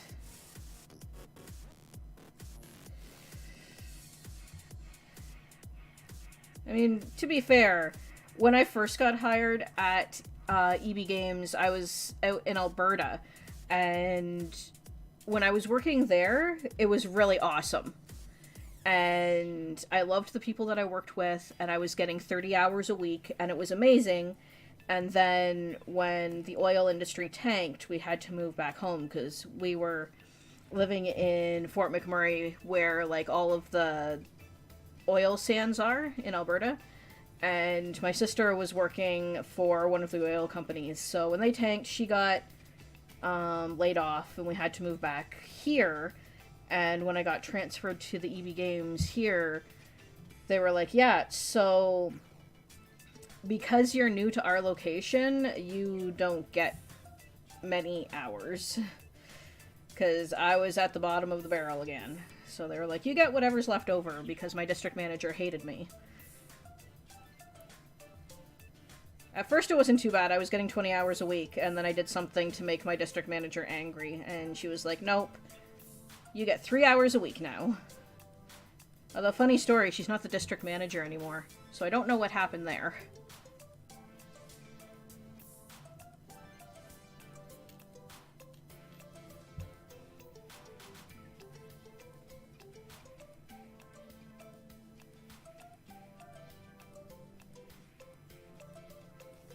You're only doing YetiCon? I've actually never been to YetiCon before.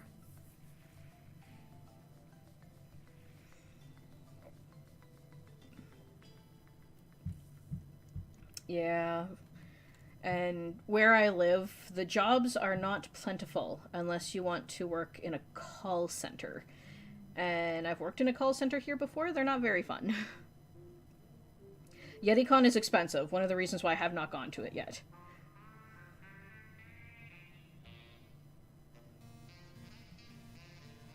Then why are you going?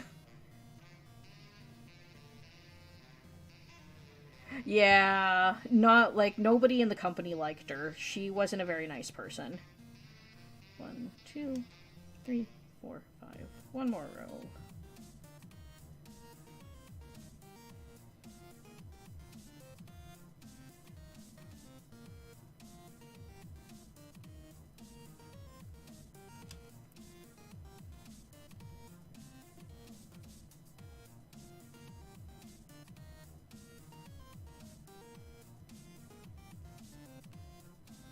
Oh, so no Anime North this year?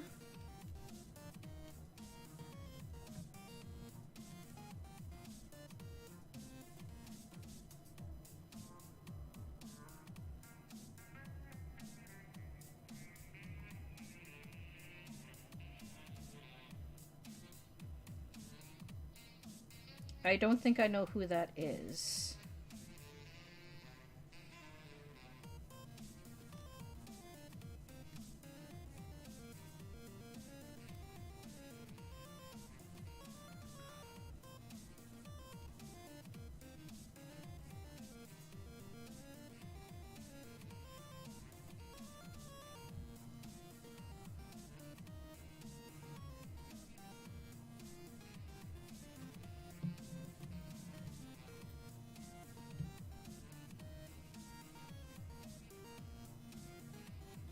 Oh, yeah. Not a lot of people can handle that. My sister drove a large truck. It wasn't like an 18-wheeler, but she drove a really large pickup that they needed to use to get around the oil sand sites.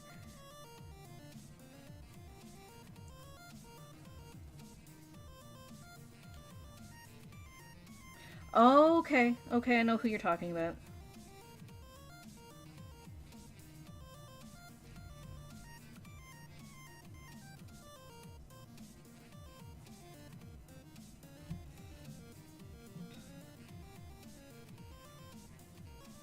Yeah, it's kind of hard. I'm not doing Anime North this year either, and it's going to be the first time in 18 years that I have not gone to Anime North, but I opted to do Montreal Comic Con instead.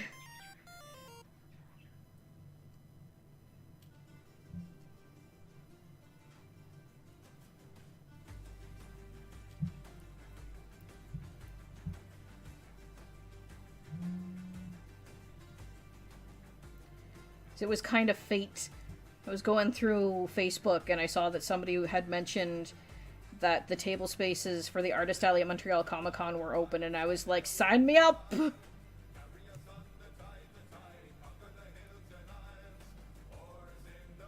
No, and Montreal Comic Con has a higher attendance rate than Anime North does, so more people!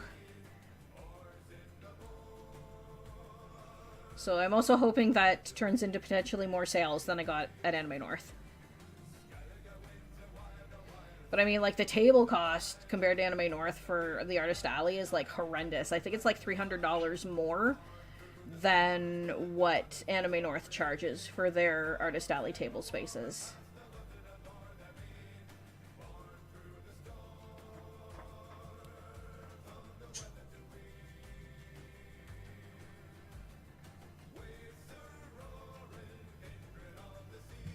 So, really hoping I at least make back my table cost.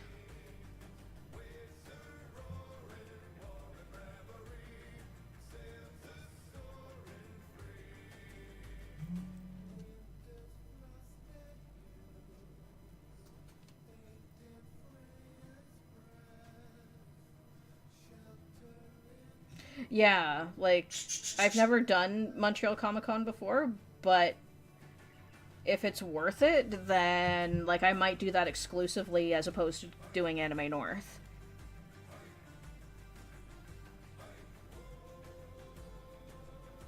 One, two, three, four, five. This will be 6.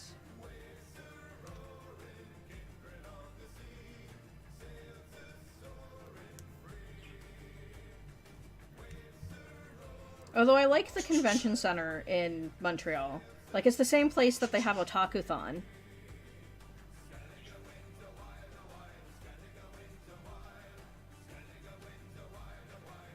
It's very piratey.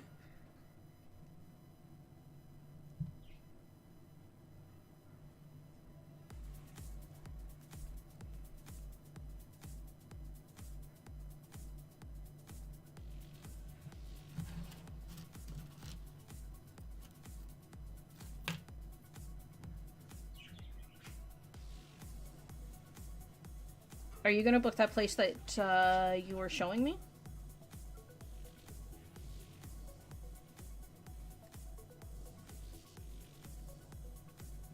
The place that's like right beside the Westin?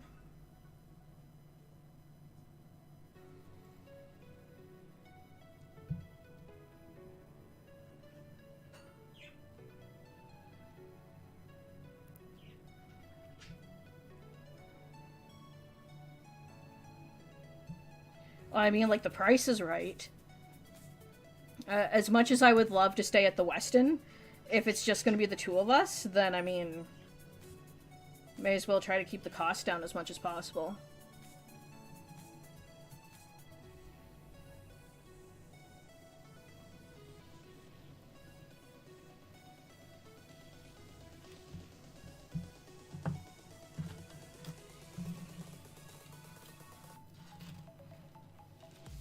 Oh my gosh, I am done. Oh my god. How long is this monstrosity?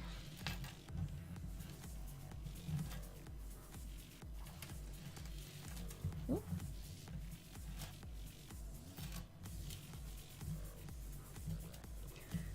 Almost 33.5 inches.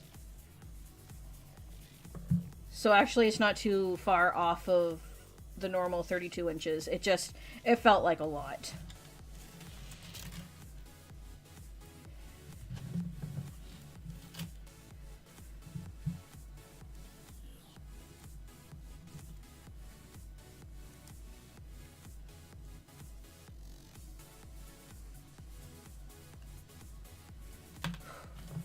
Oh my goodness, it's done. It's finished.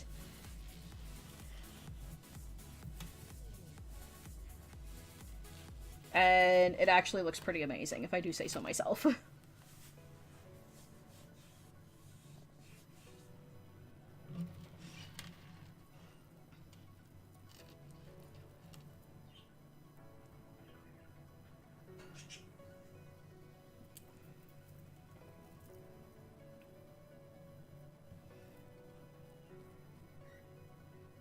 I had to include orange into rainbow. I mean, I'm not really a huge fan of orange either, but I think it turned out really nice. It's actually a nice shade of orange.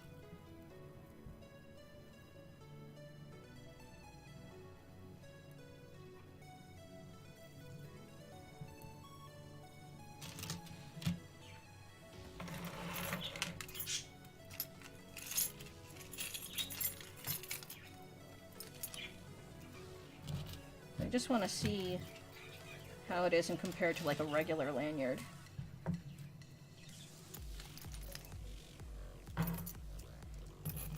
So it is actually about the same length as a regular lanyard. The clip on it is a little bit smaller than a normal lanyard clip, but... See, I would have used dark green, but I have very little dark green left, and I need to finish this one. I don't even know if I'll have enough dark green to finish this one, to be honest.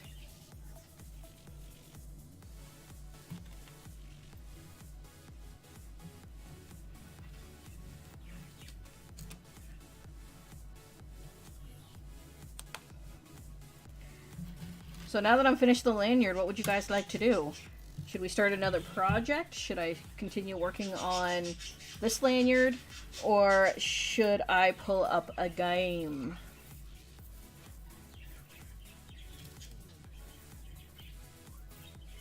Because I know I was in the middle of playing Myst 4. Or I could pull up Don't Starve. So we were playing that.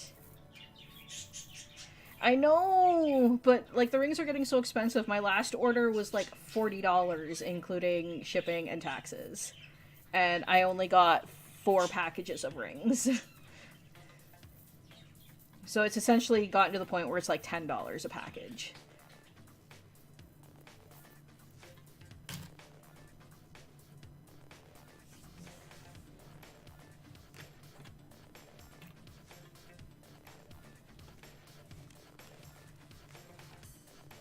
You have Kingdom Hearts 3, I'm so jealous.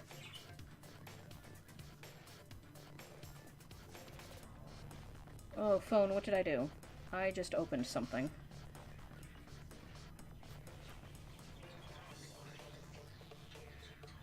Yeah, I liked it too. I made a lanyard for Fedara. It was the Green Ranger colors, so it was white, gold, and green, and it actually turned out really nice.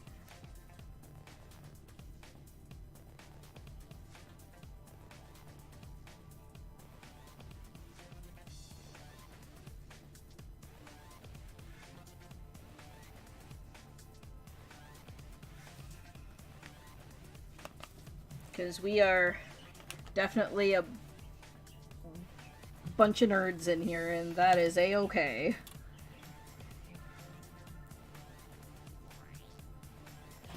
Alright, let me move these guys out of the way, and I'll put some of these rings away that I don't need.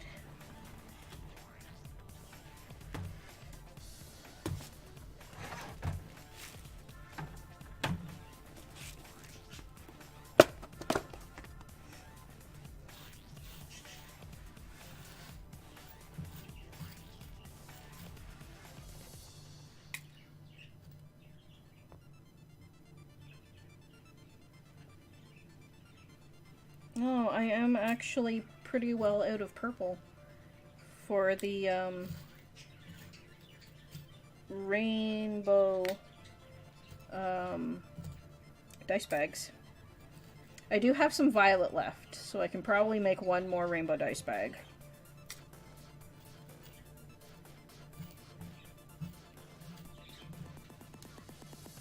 The nerdier the better? I agree.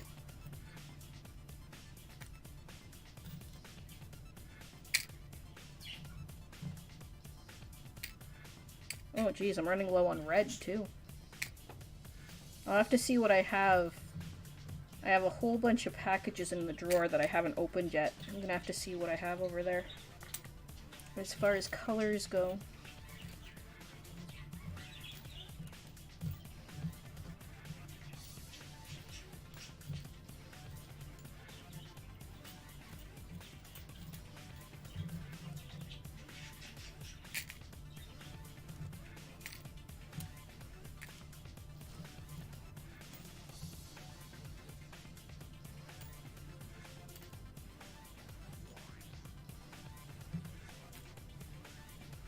A party of shinies, what?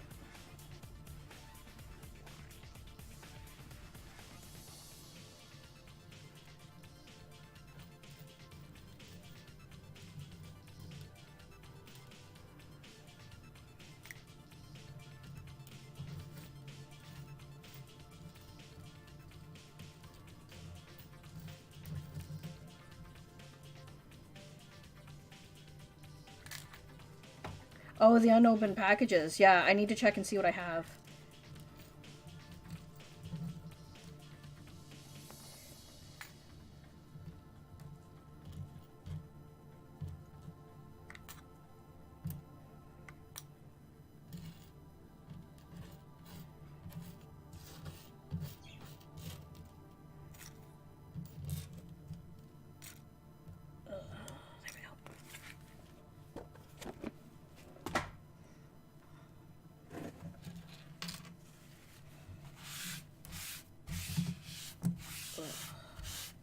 I also have a whole bunch of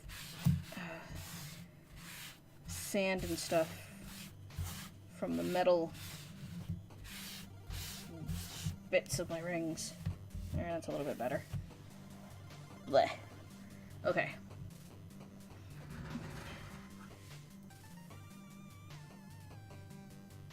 Magpies, yeah.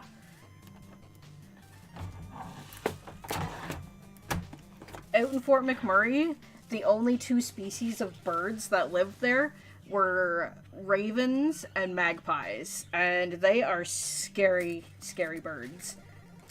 They are a lot bigger than I thought they would be.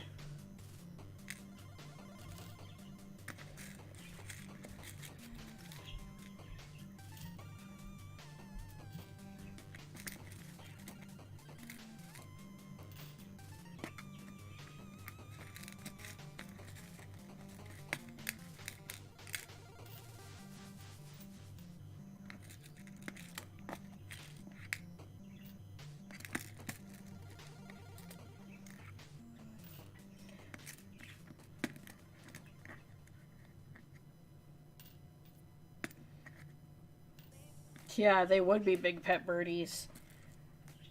The ravens are big enough that they would carry away a small dog if they could.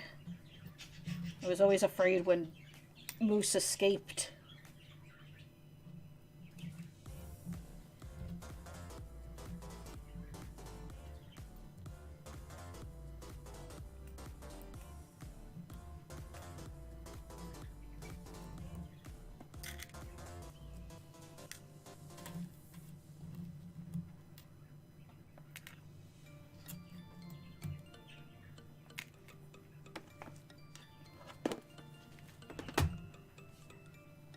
Yeah, ravens are pretty huge. Alright, so this pile of green rings is all I have left of my dark green.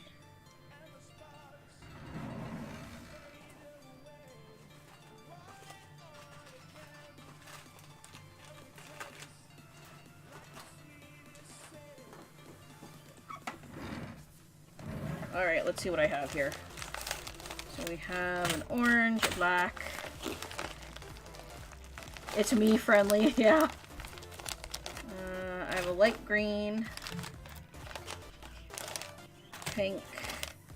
Oh, there's blue. Light violet. Ice blue. Silver. Red. And more silver.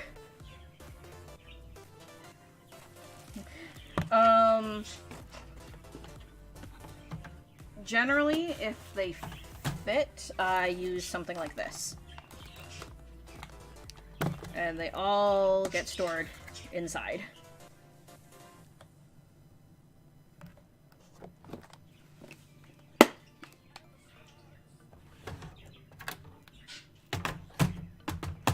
So I actually have more colors than I thought I did of the 1/4s. So I do have 2 silvers. I thought ahead. So I have 2 silvers.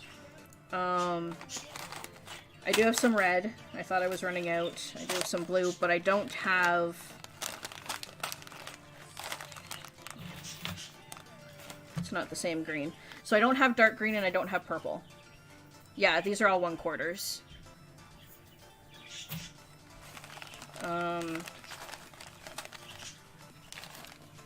I thought I had another package of yellow.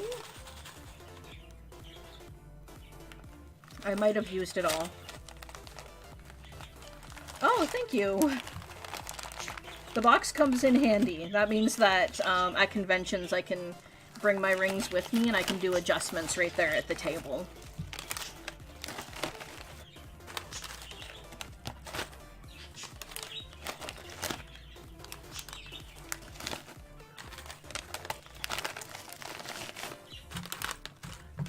Yeah, so I guess as far as...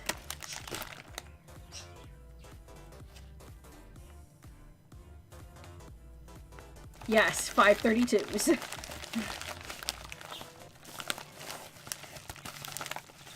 Yeah, the lanyard was a different ring size. So yeah, as far as, I guess, the rings go for the dice bags, all I'm missing is the dark green and the purple. So I have all the other colors.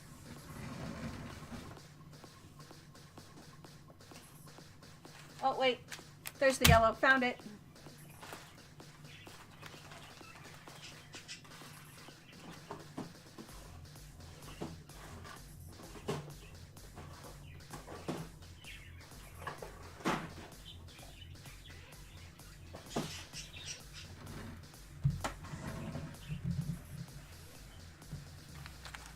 No, these are 1/4s.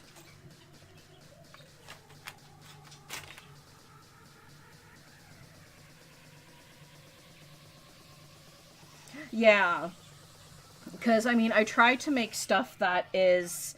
Where's my silver that I just got? There. That are, like, average sizes. But, I mean, not everybody has what would be considered, like, an average-sized, like, wrist or neck. So I like to keep my pliers and supplies with me so that I can make stuff larger or smaller if needed.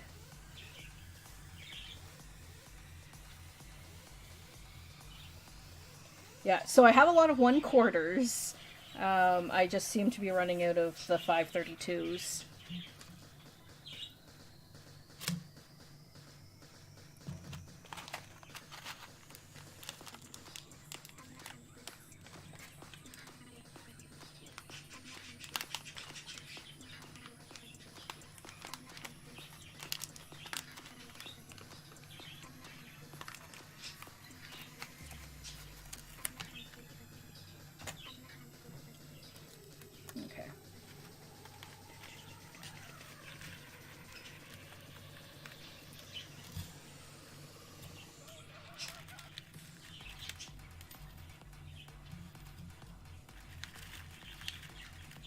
Yeah, because I imagine for this lanyard, I'm probably going to use at least half the bag of the silver rings.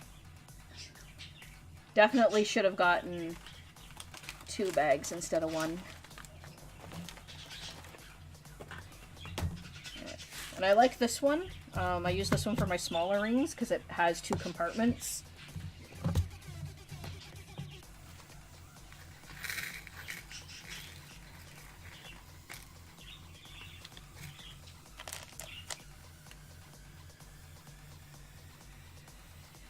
A different green than before. No, no. That's the 532s. 532s are what I'm using right now for the lanyard. And those are the ones that I got the 1 bag of that I'll probably use almost the entire thing. Yes, those were 1/4 that I found. Because I also need to finish this. Because I'm working on a necklace as well that use the silver rings. And then I have even smaller rings on the bottom.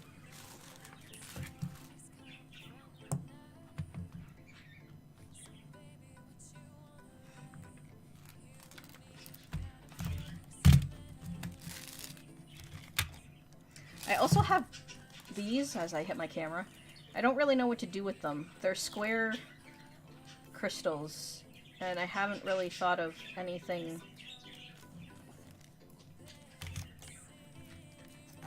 You're trying to be good assistant ninja. Yup. As you do.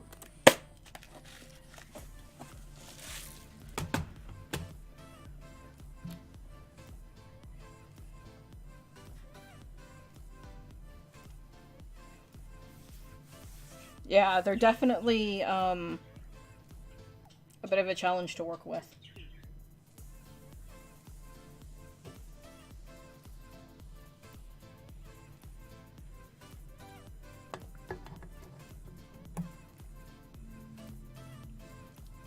It's funny though, because I could go through and work for a few days using the smaller rings, and then I go back to using the larger rings, and I start finding it a little bit harder to work with the larger rings because I'm so used to working with the small ones.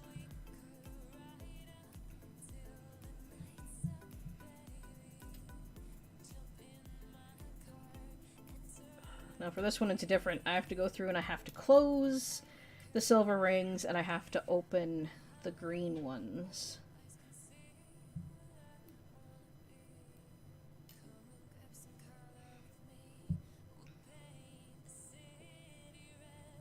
That's actually a good idea. Yeah, I'm not sure how well it would work with a square, but I mean, I could definitely try. That's also possible. I could use them as separators.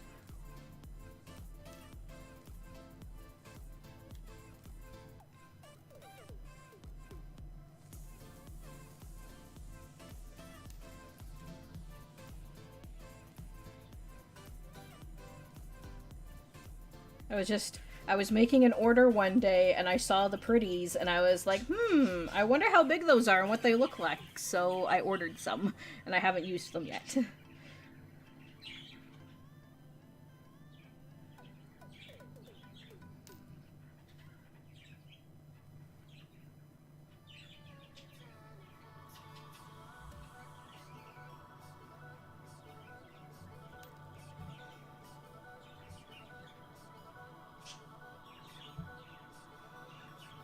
I ordered some other crystals as well, and I didn't realize how small they were, and now I'm like, I don't know what I'm gonna do with these ones, because they're, like, super small.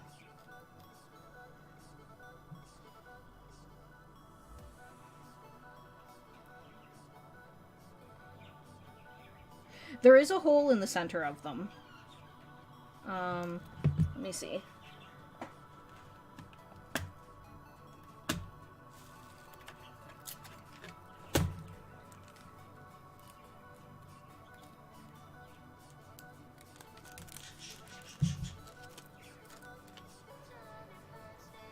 They are so pretty. Yeah, so they do have a hole in the middle.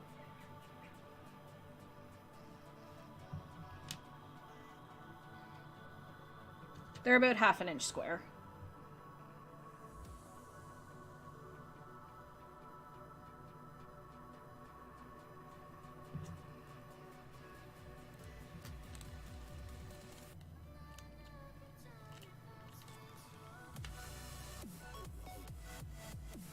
mean, maybe for like a chunky bracelet I could use them as separators. That might work.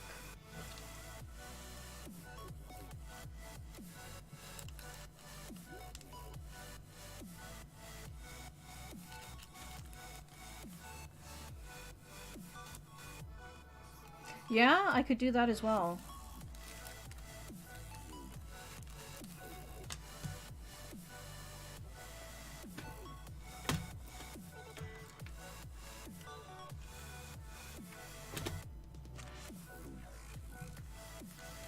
Yeah, see, these are the other ones that I got.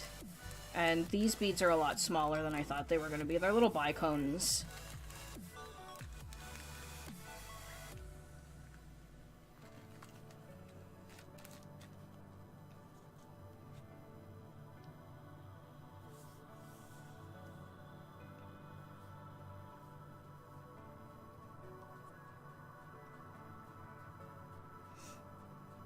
Yeah, red versus blue.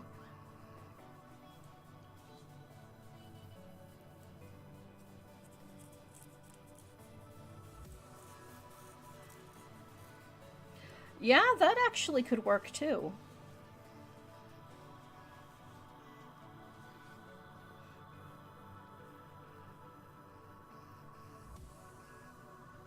Yeah, I was just thinking that. They'll probably be small enough to go with the square one.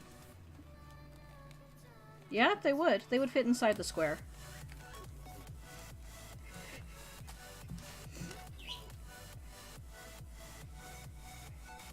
I would say which mean lady, because I mean there are like two. I mean, if you count Carolina, there's two.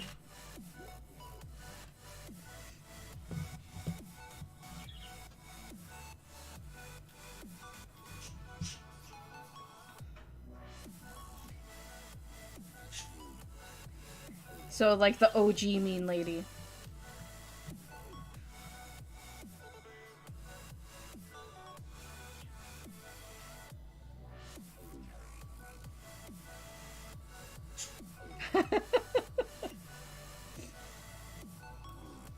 Oh, come on. Carolina's not that bad.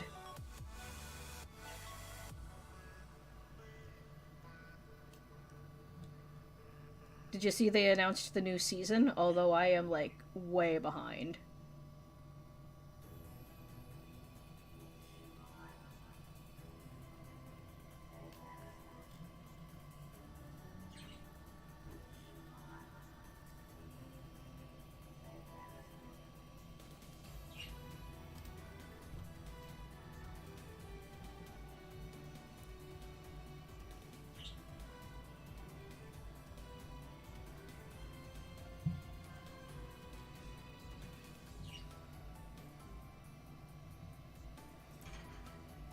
What season is it they're on now? What, like season 15 or something like that?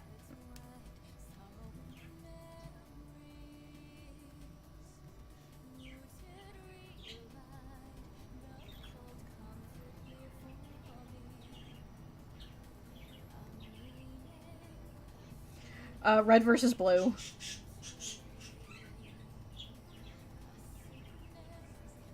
I think I might be on season 11? 12, maybe?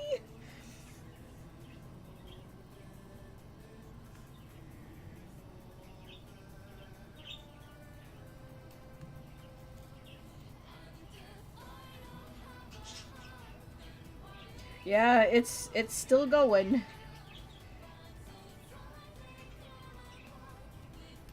I mean, in my opinion, the first season will always be the best one.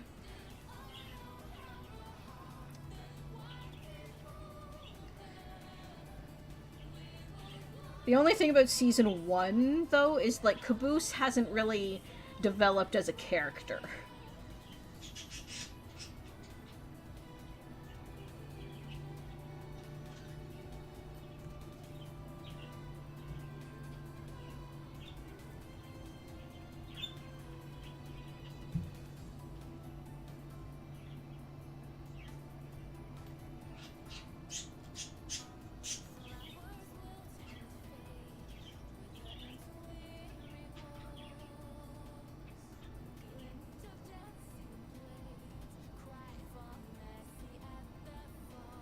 season was that?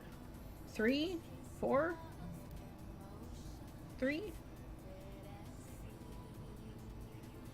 That was right before, oh,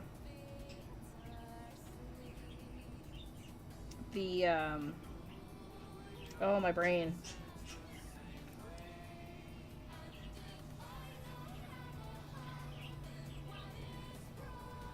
I don't think that was season 10.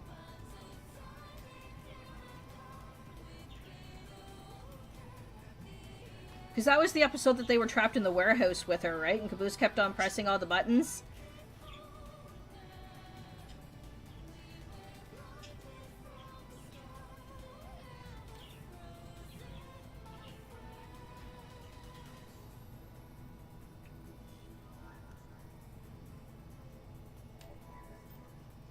Yeah, I think that's earlier on.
Season 8, I think.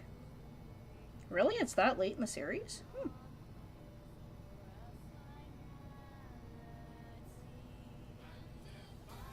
Yeah, season 8.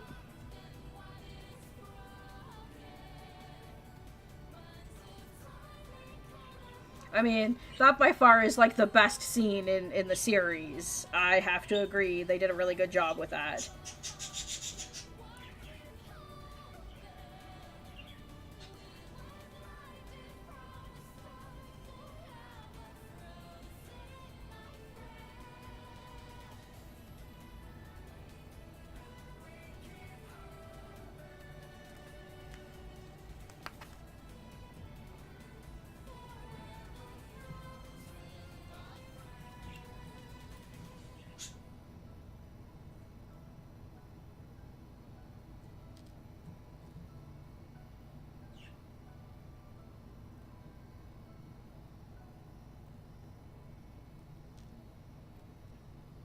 That was during the Freelancers storyline, wasn't it? Somewhere around there, anyway, I think.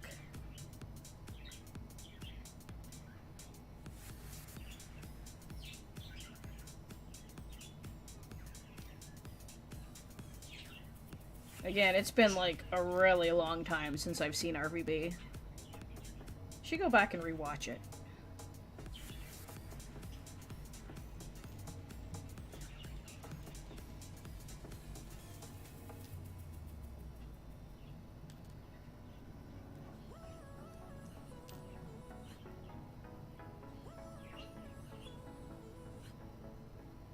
Yeah.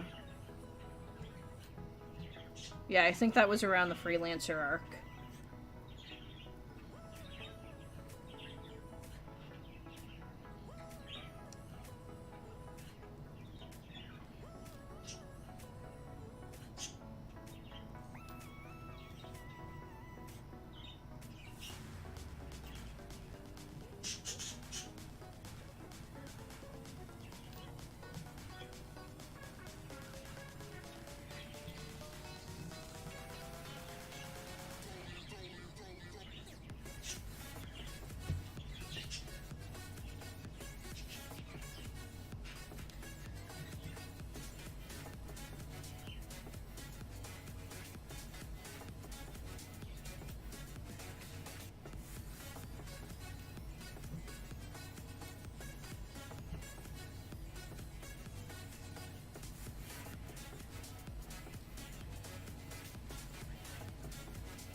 The one part of making chainmail that I do not like, and that is opening and closing rings before I actually make stuff.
It really depends on the project. Something like a simple bracelet normally takes a couple hours. Dice bag usually takes me probably somewhere in the realm of 4 to 6 hours. These lanyards, however, they take me probably somewhere in the realm of 8 to 10 hours.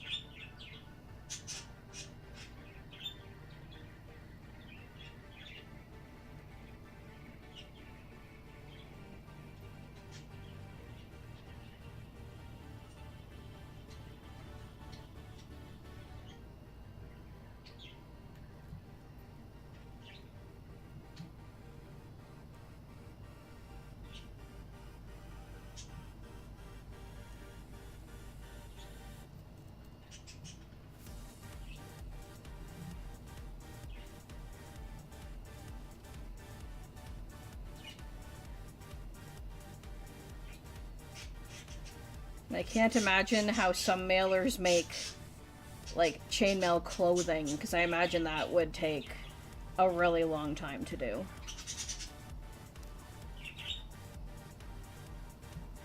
I have yet to attempt clothing.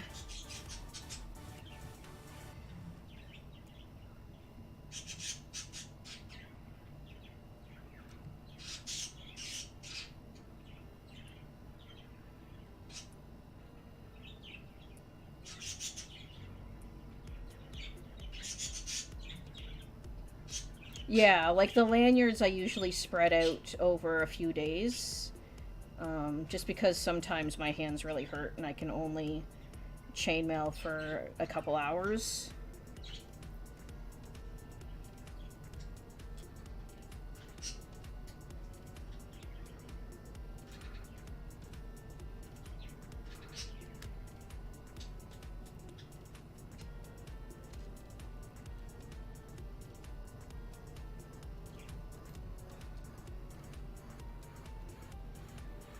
Depends on how familiar I am with the weave as well.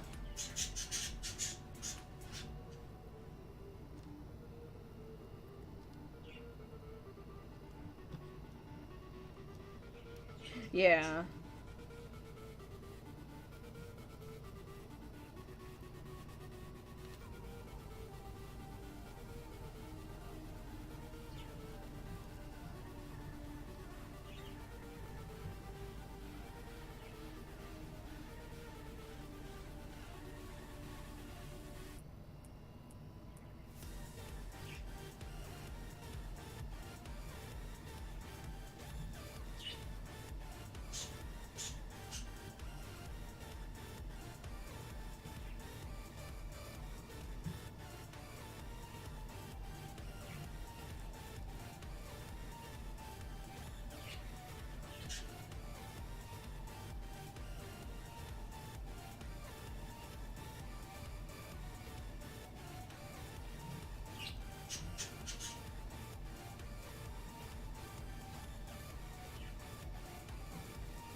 Yeah, Byzantine by far is one of the quicker weaves that I can do. European foreign one can be quick if I have all of the rings prepped ahead of time.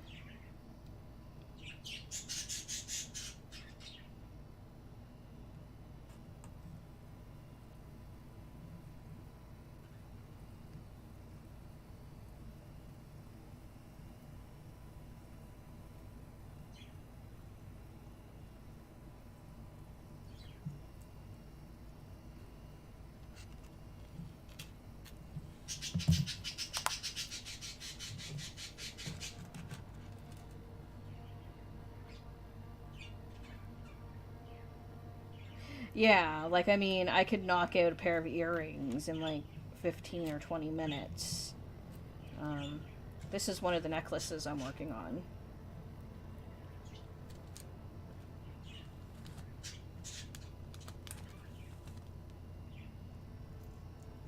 And this was another project I had to stop because I'd run out of silver colored rings, but it's essentially gonna be something like this.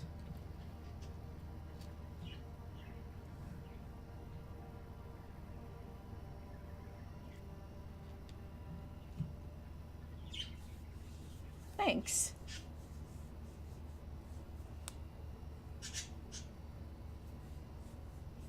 It's one that I had a lot of fun doing.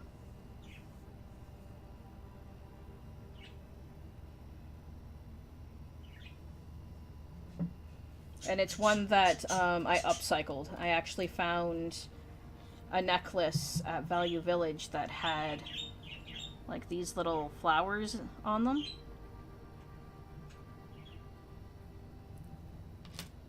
So I just kind of, I upcycled all of the little flowers and stuff off the necklace to make this one. I really like the way it looks. No, turn around, come on. My camera doesn't like to refocus very well. Yeah, that's a Byzantine weave.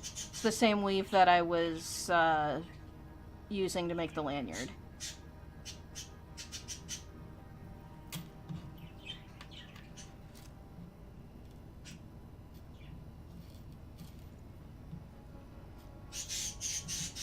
So that one is also going to use up a lot of my silver rings. So I'm definitely going to have to get some more silver rings.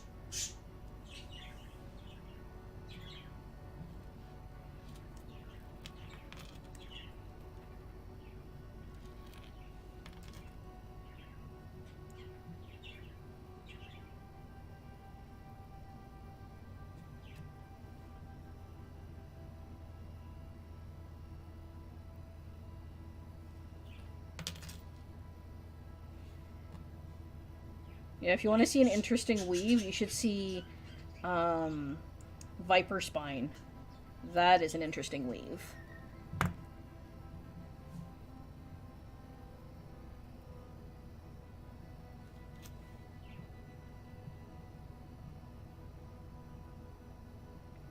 Yeah, and upcycling like allows you to use some beads that don't get made anymore. Like you might find a really nice piece and you would never be able to find those types of beads or findings or anything like that anymore. So I mean, it allows you to make a really nice, unique piece of jewelry.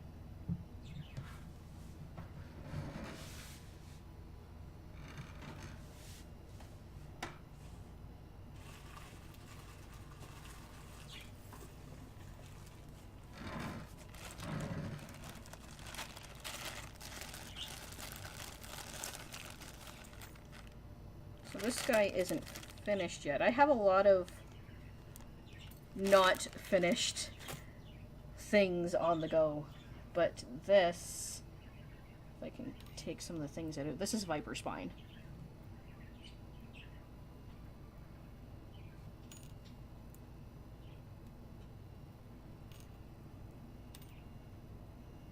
I have a whole bunch of little rings attached to it. And this is a weave that I learned recently.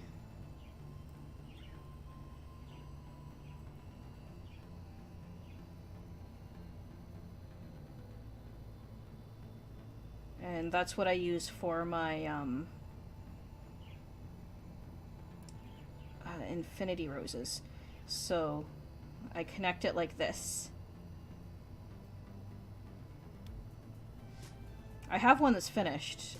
I just currently don't know where it is, because I think the last time I had it was at a craft show, so I think it's still in my toolbox.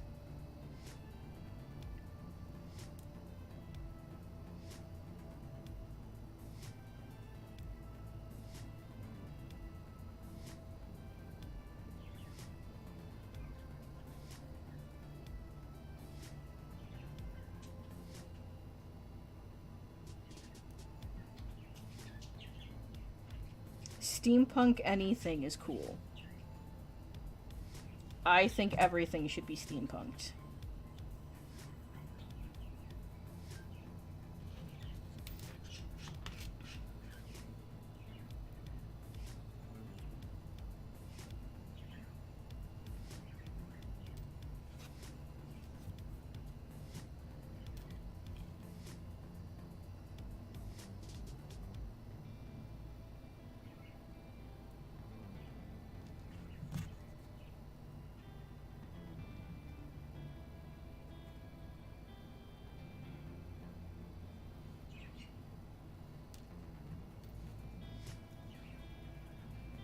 They look better without the beading.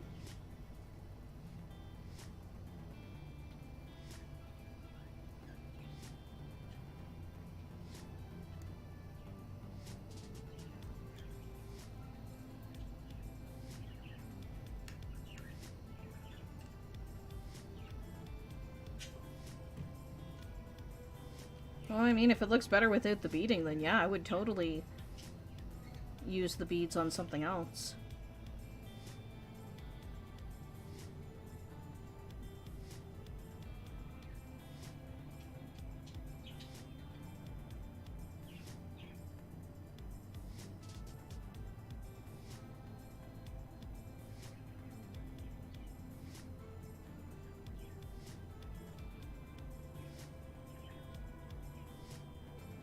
Yeah, I'm sure, like, vintage is really big right now, so I'm sure there are a lot of places where you could find, a lot of vintage-looking beads and clasps and everything. So that's the one thing is, I love trying to find different closures for my jewelry, because, I mean, I usually just use lobster clasps, because those are the easiest things to find. But if I could find something a little bit better, I think I moved my camera. A little bit more fancier than just a regular lobster clasp.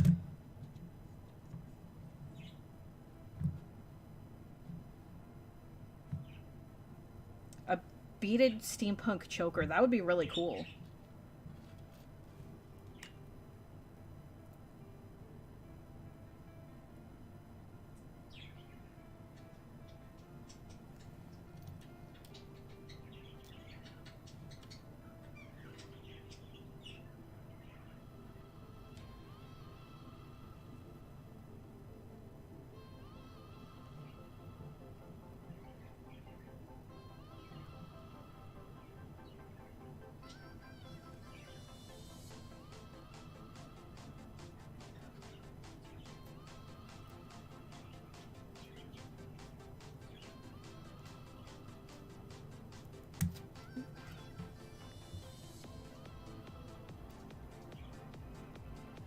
Did I nick you?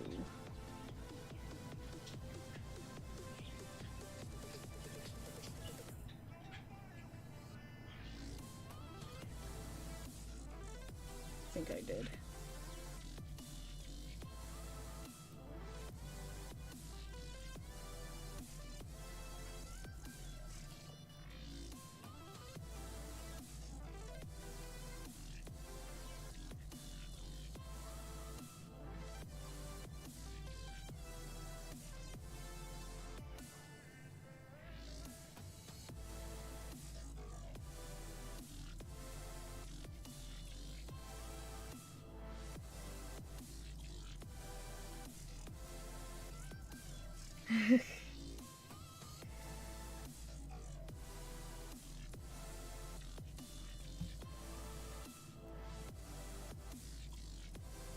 Oh, that's fair. Not everybody likes the feel of lace.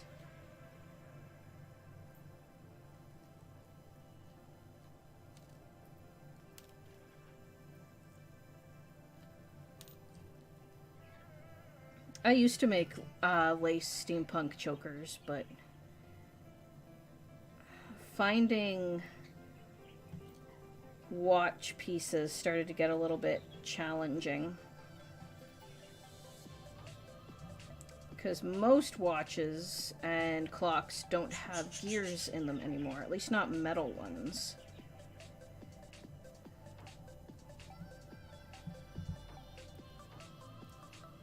And I like using actual watch parts as opposed to like some of the findings that you can get that are steampunky at like craft stores and stuff like that.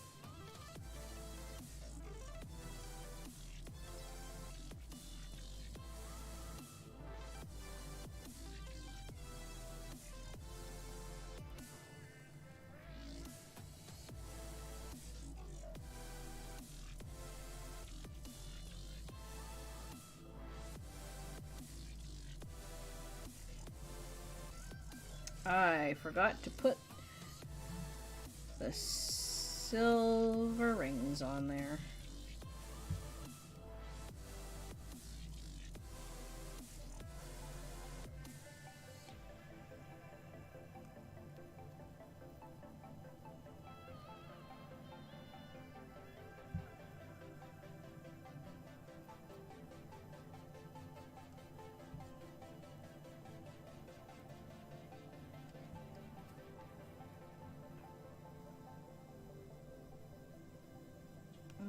Let me check.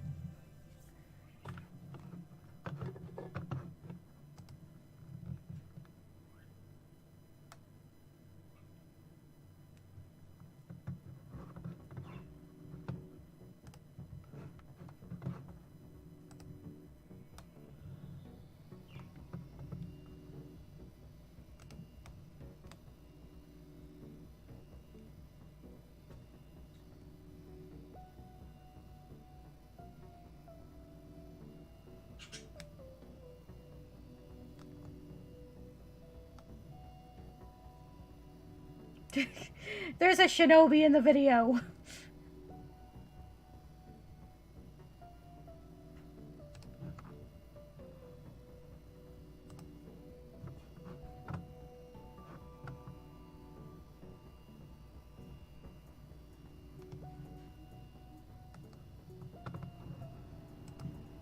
I could definitely see how that would be a challenge. I don't know if you could maybe make a gear pattern in the beads. I don't know how easy that would be, but that would be cool. Nobies need love too.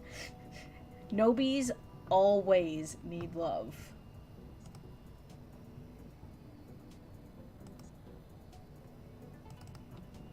Oops, no. Open up.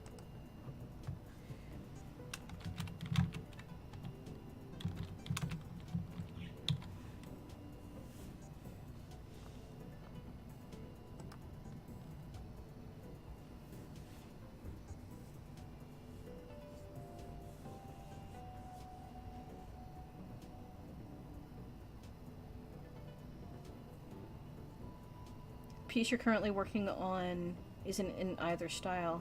A pattern you found online? Okay. I like experimenting with colors. I like colors.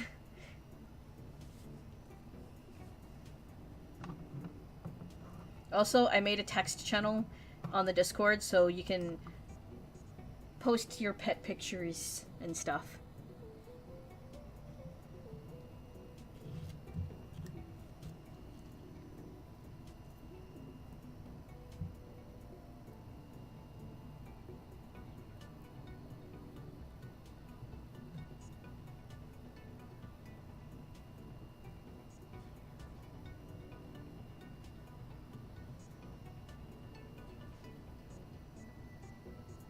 None of them are clear enough to adjust them. Oh, that kind of sucks.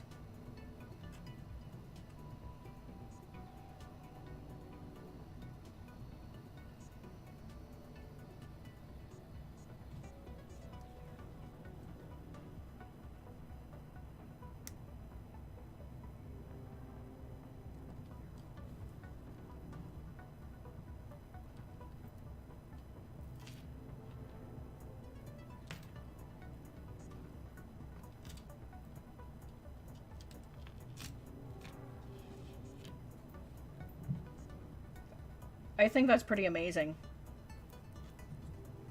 That is really nice fabric. Okay, I have some not silver rings on here.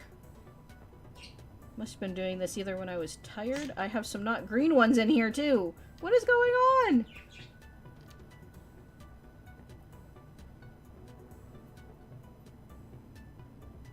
Yeah, I don't know if you can see that, but they're like... I must have been, like, super tired the last time I was working on that, because I have some yellow rings and some blue rings in there.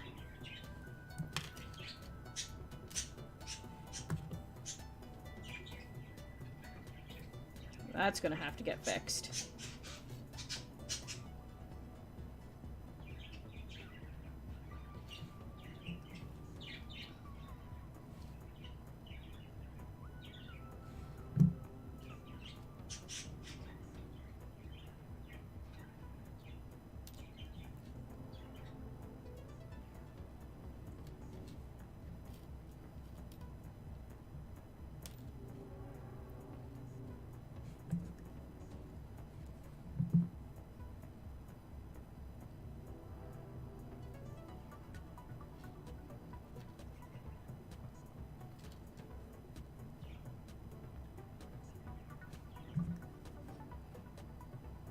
What, the different colored rings gives a character?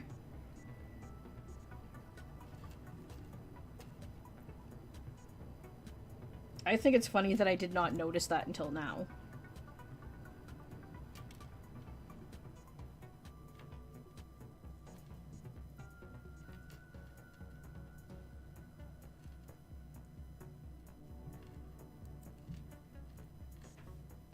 It also could have been possible that I was working on it in really low lighting and couldn't tell the difference in the colors. That happens.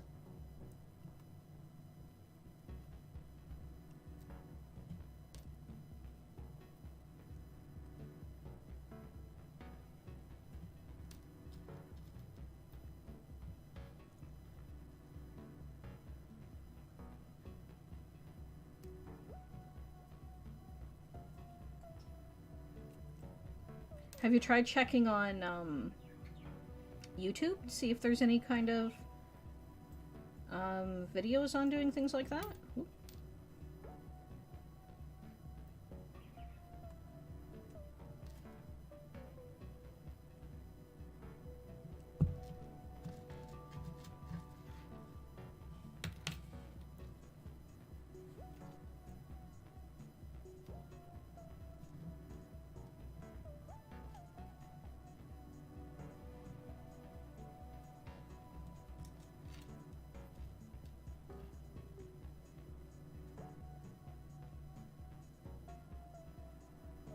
Oh yeah?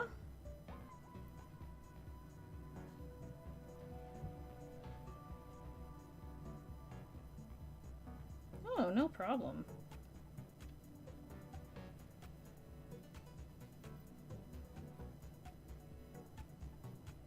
Which way do I need to do this?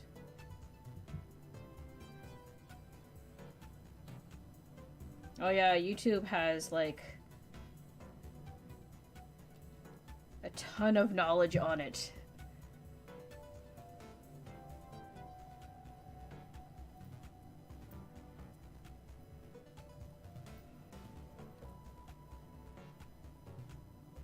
I would like to put you back together, please.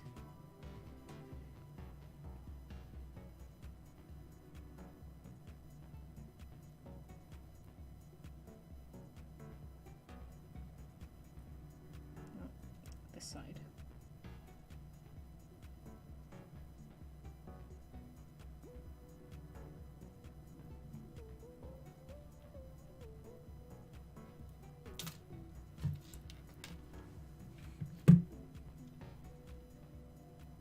Yeah, that's where I taught myself a lot of different things as well.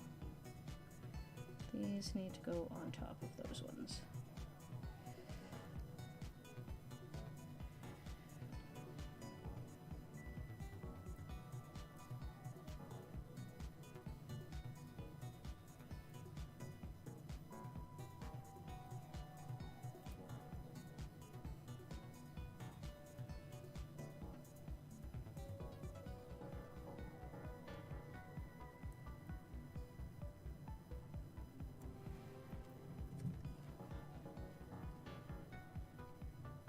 Oh, no, that's fine. I'll just open up the other ring.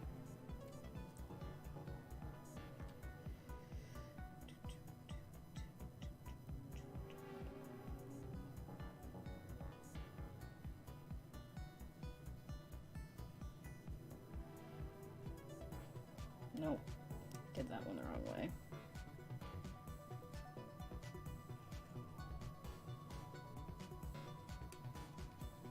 Reattaching European 4-in-1 is a lot harder than just making it.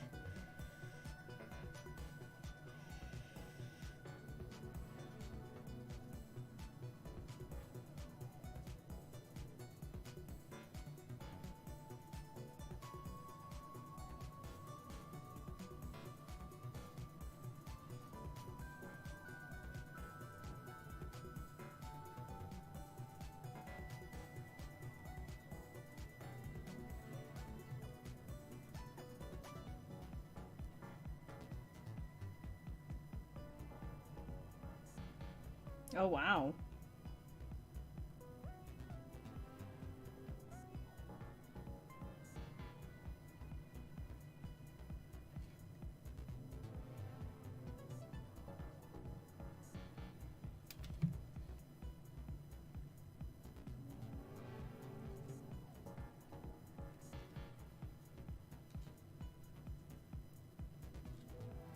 Nope, that didn't work. Couldn't figure out the diagrams, so you looked on YouTube. Yeah, that's a good idea. Sometimes you just need a video to help clarify things.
Yeah, it does make things easier, you know, as I struggle to try and put this thing back together.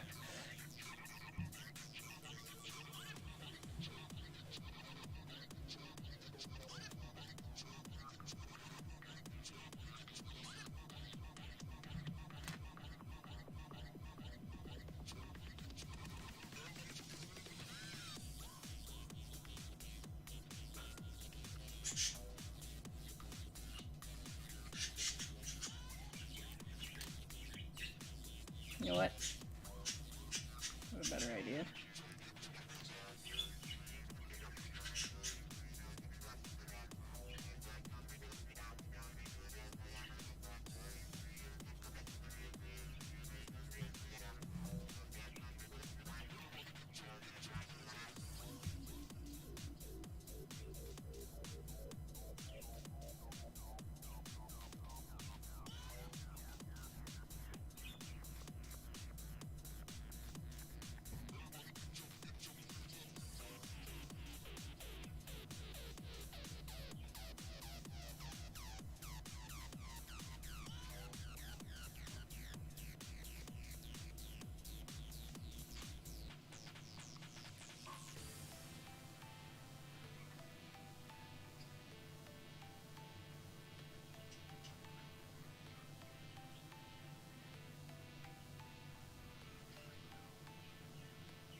Be good if they were all going in the same direction.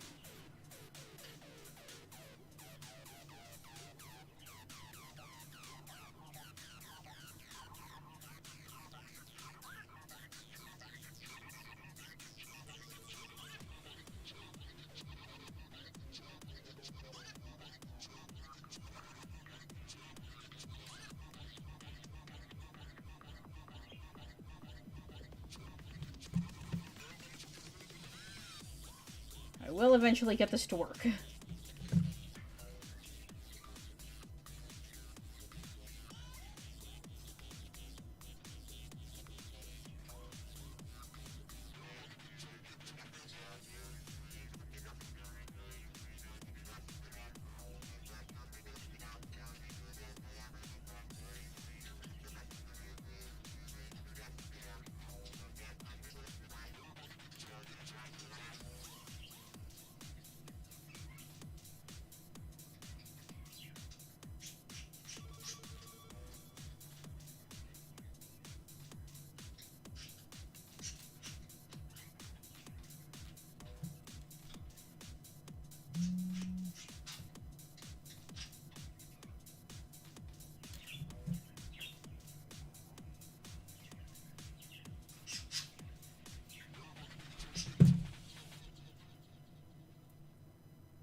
Oh, let me see. Well, I got one side right.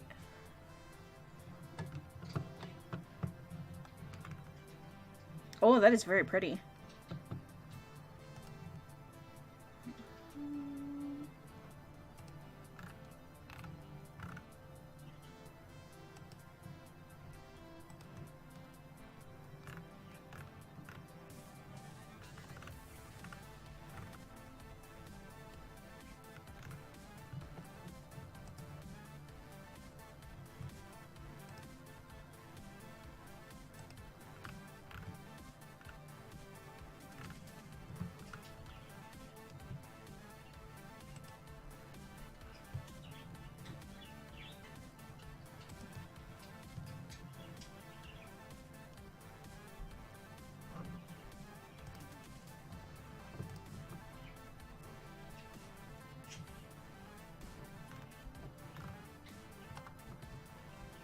That's gonna look really nice once it's done.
Yeah, it could look good as any of those.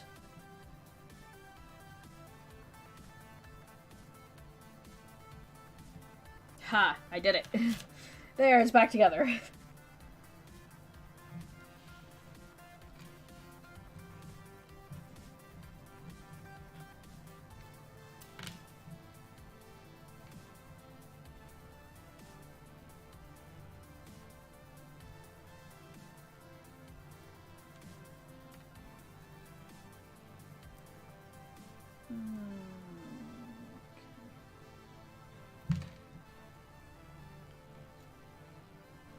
Oh, you going to bed now? I will see you tomorrow, yes?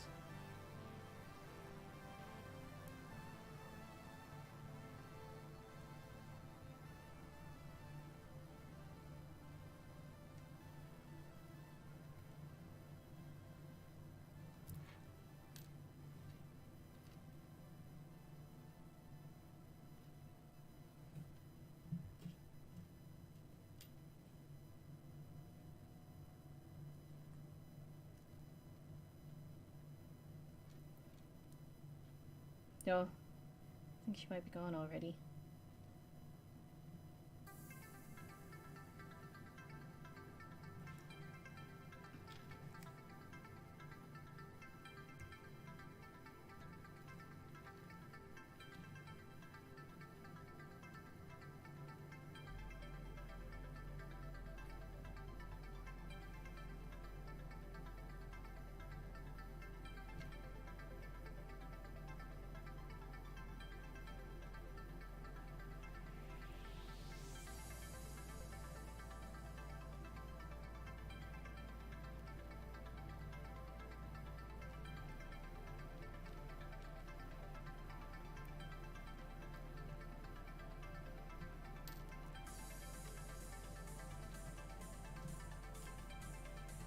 I'll probably be calling it a night shortly, too. I actually have to get up early tomorrow.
Oh, I hope the commute's not too long for you.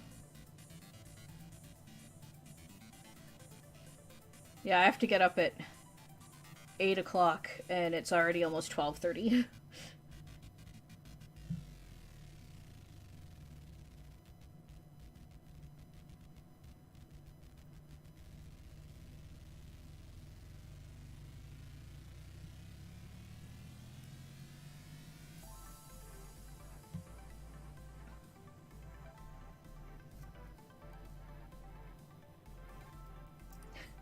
Yeah, I think I'm gonna do that. I think I might, say goodnight to all of you awesome people.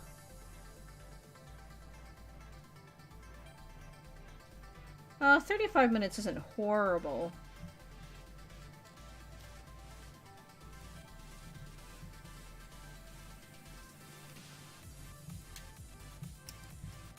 Yeah. Anyway, I got a little bit farther on this.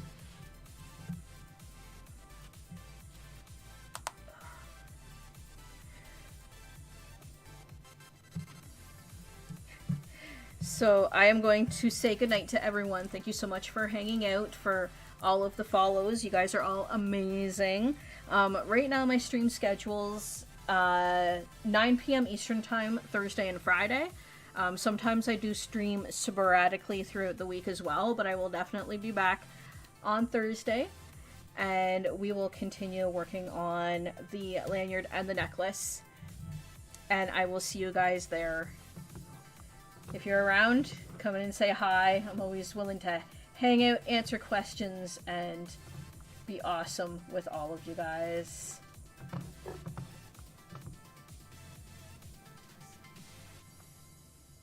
Yeah, you're totally in your niche, Jade. That is awesome.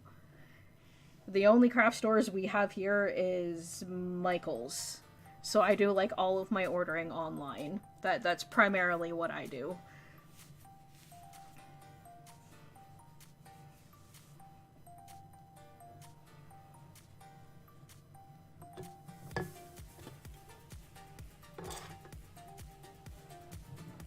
It was awesome hanging out with you tonight.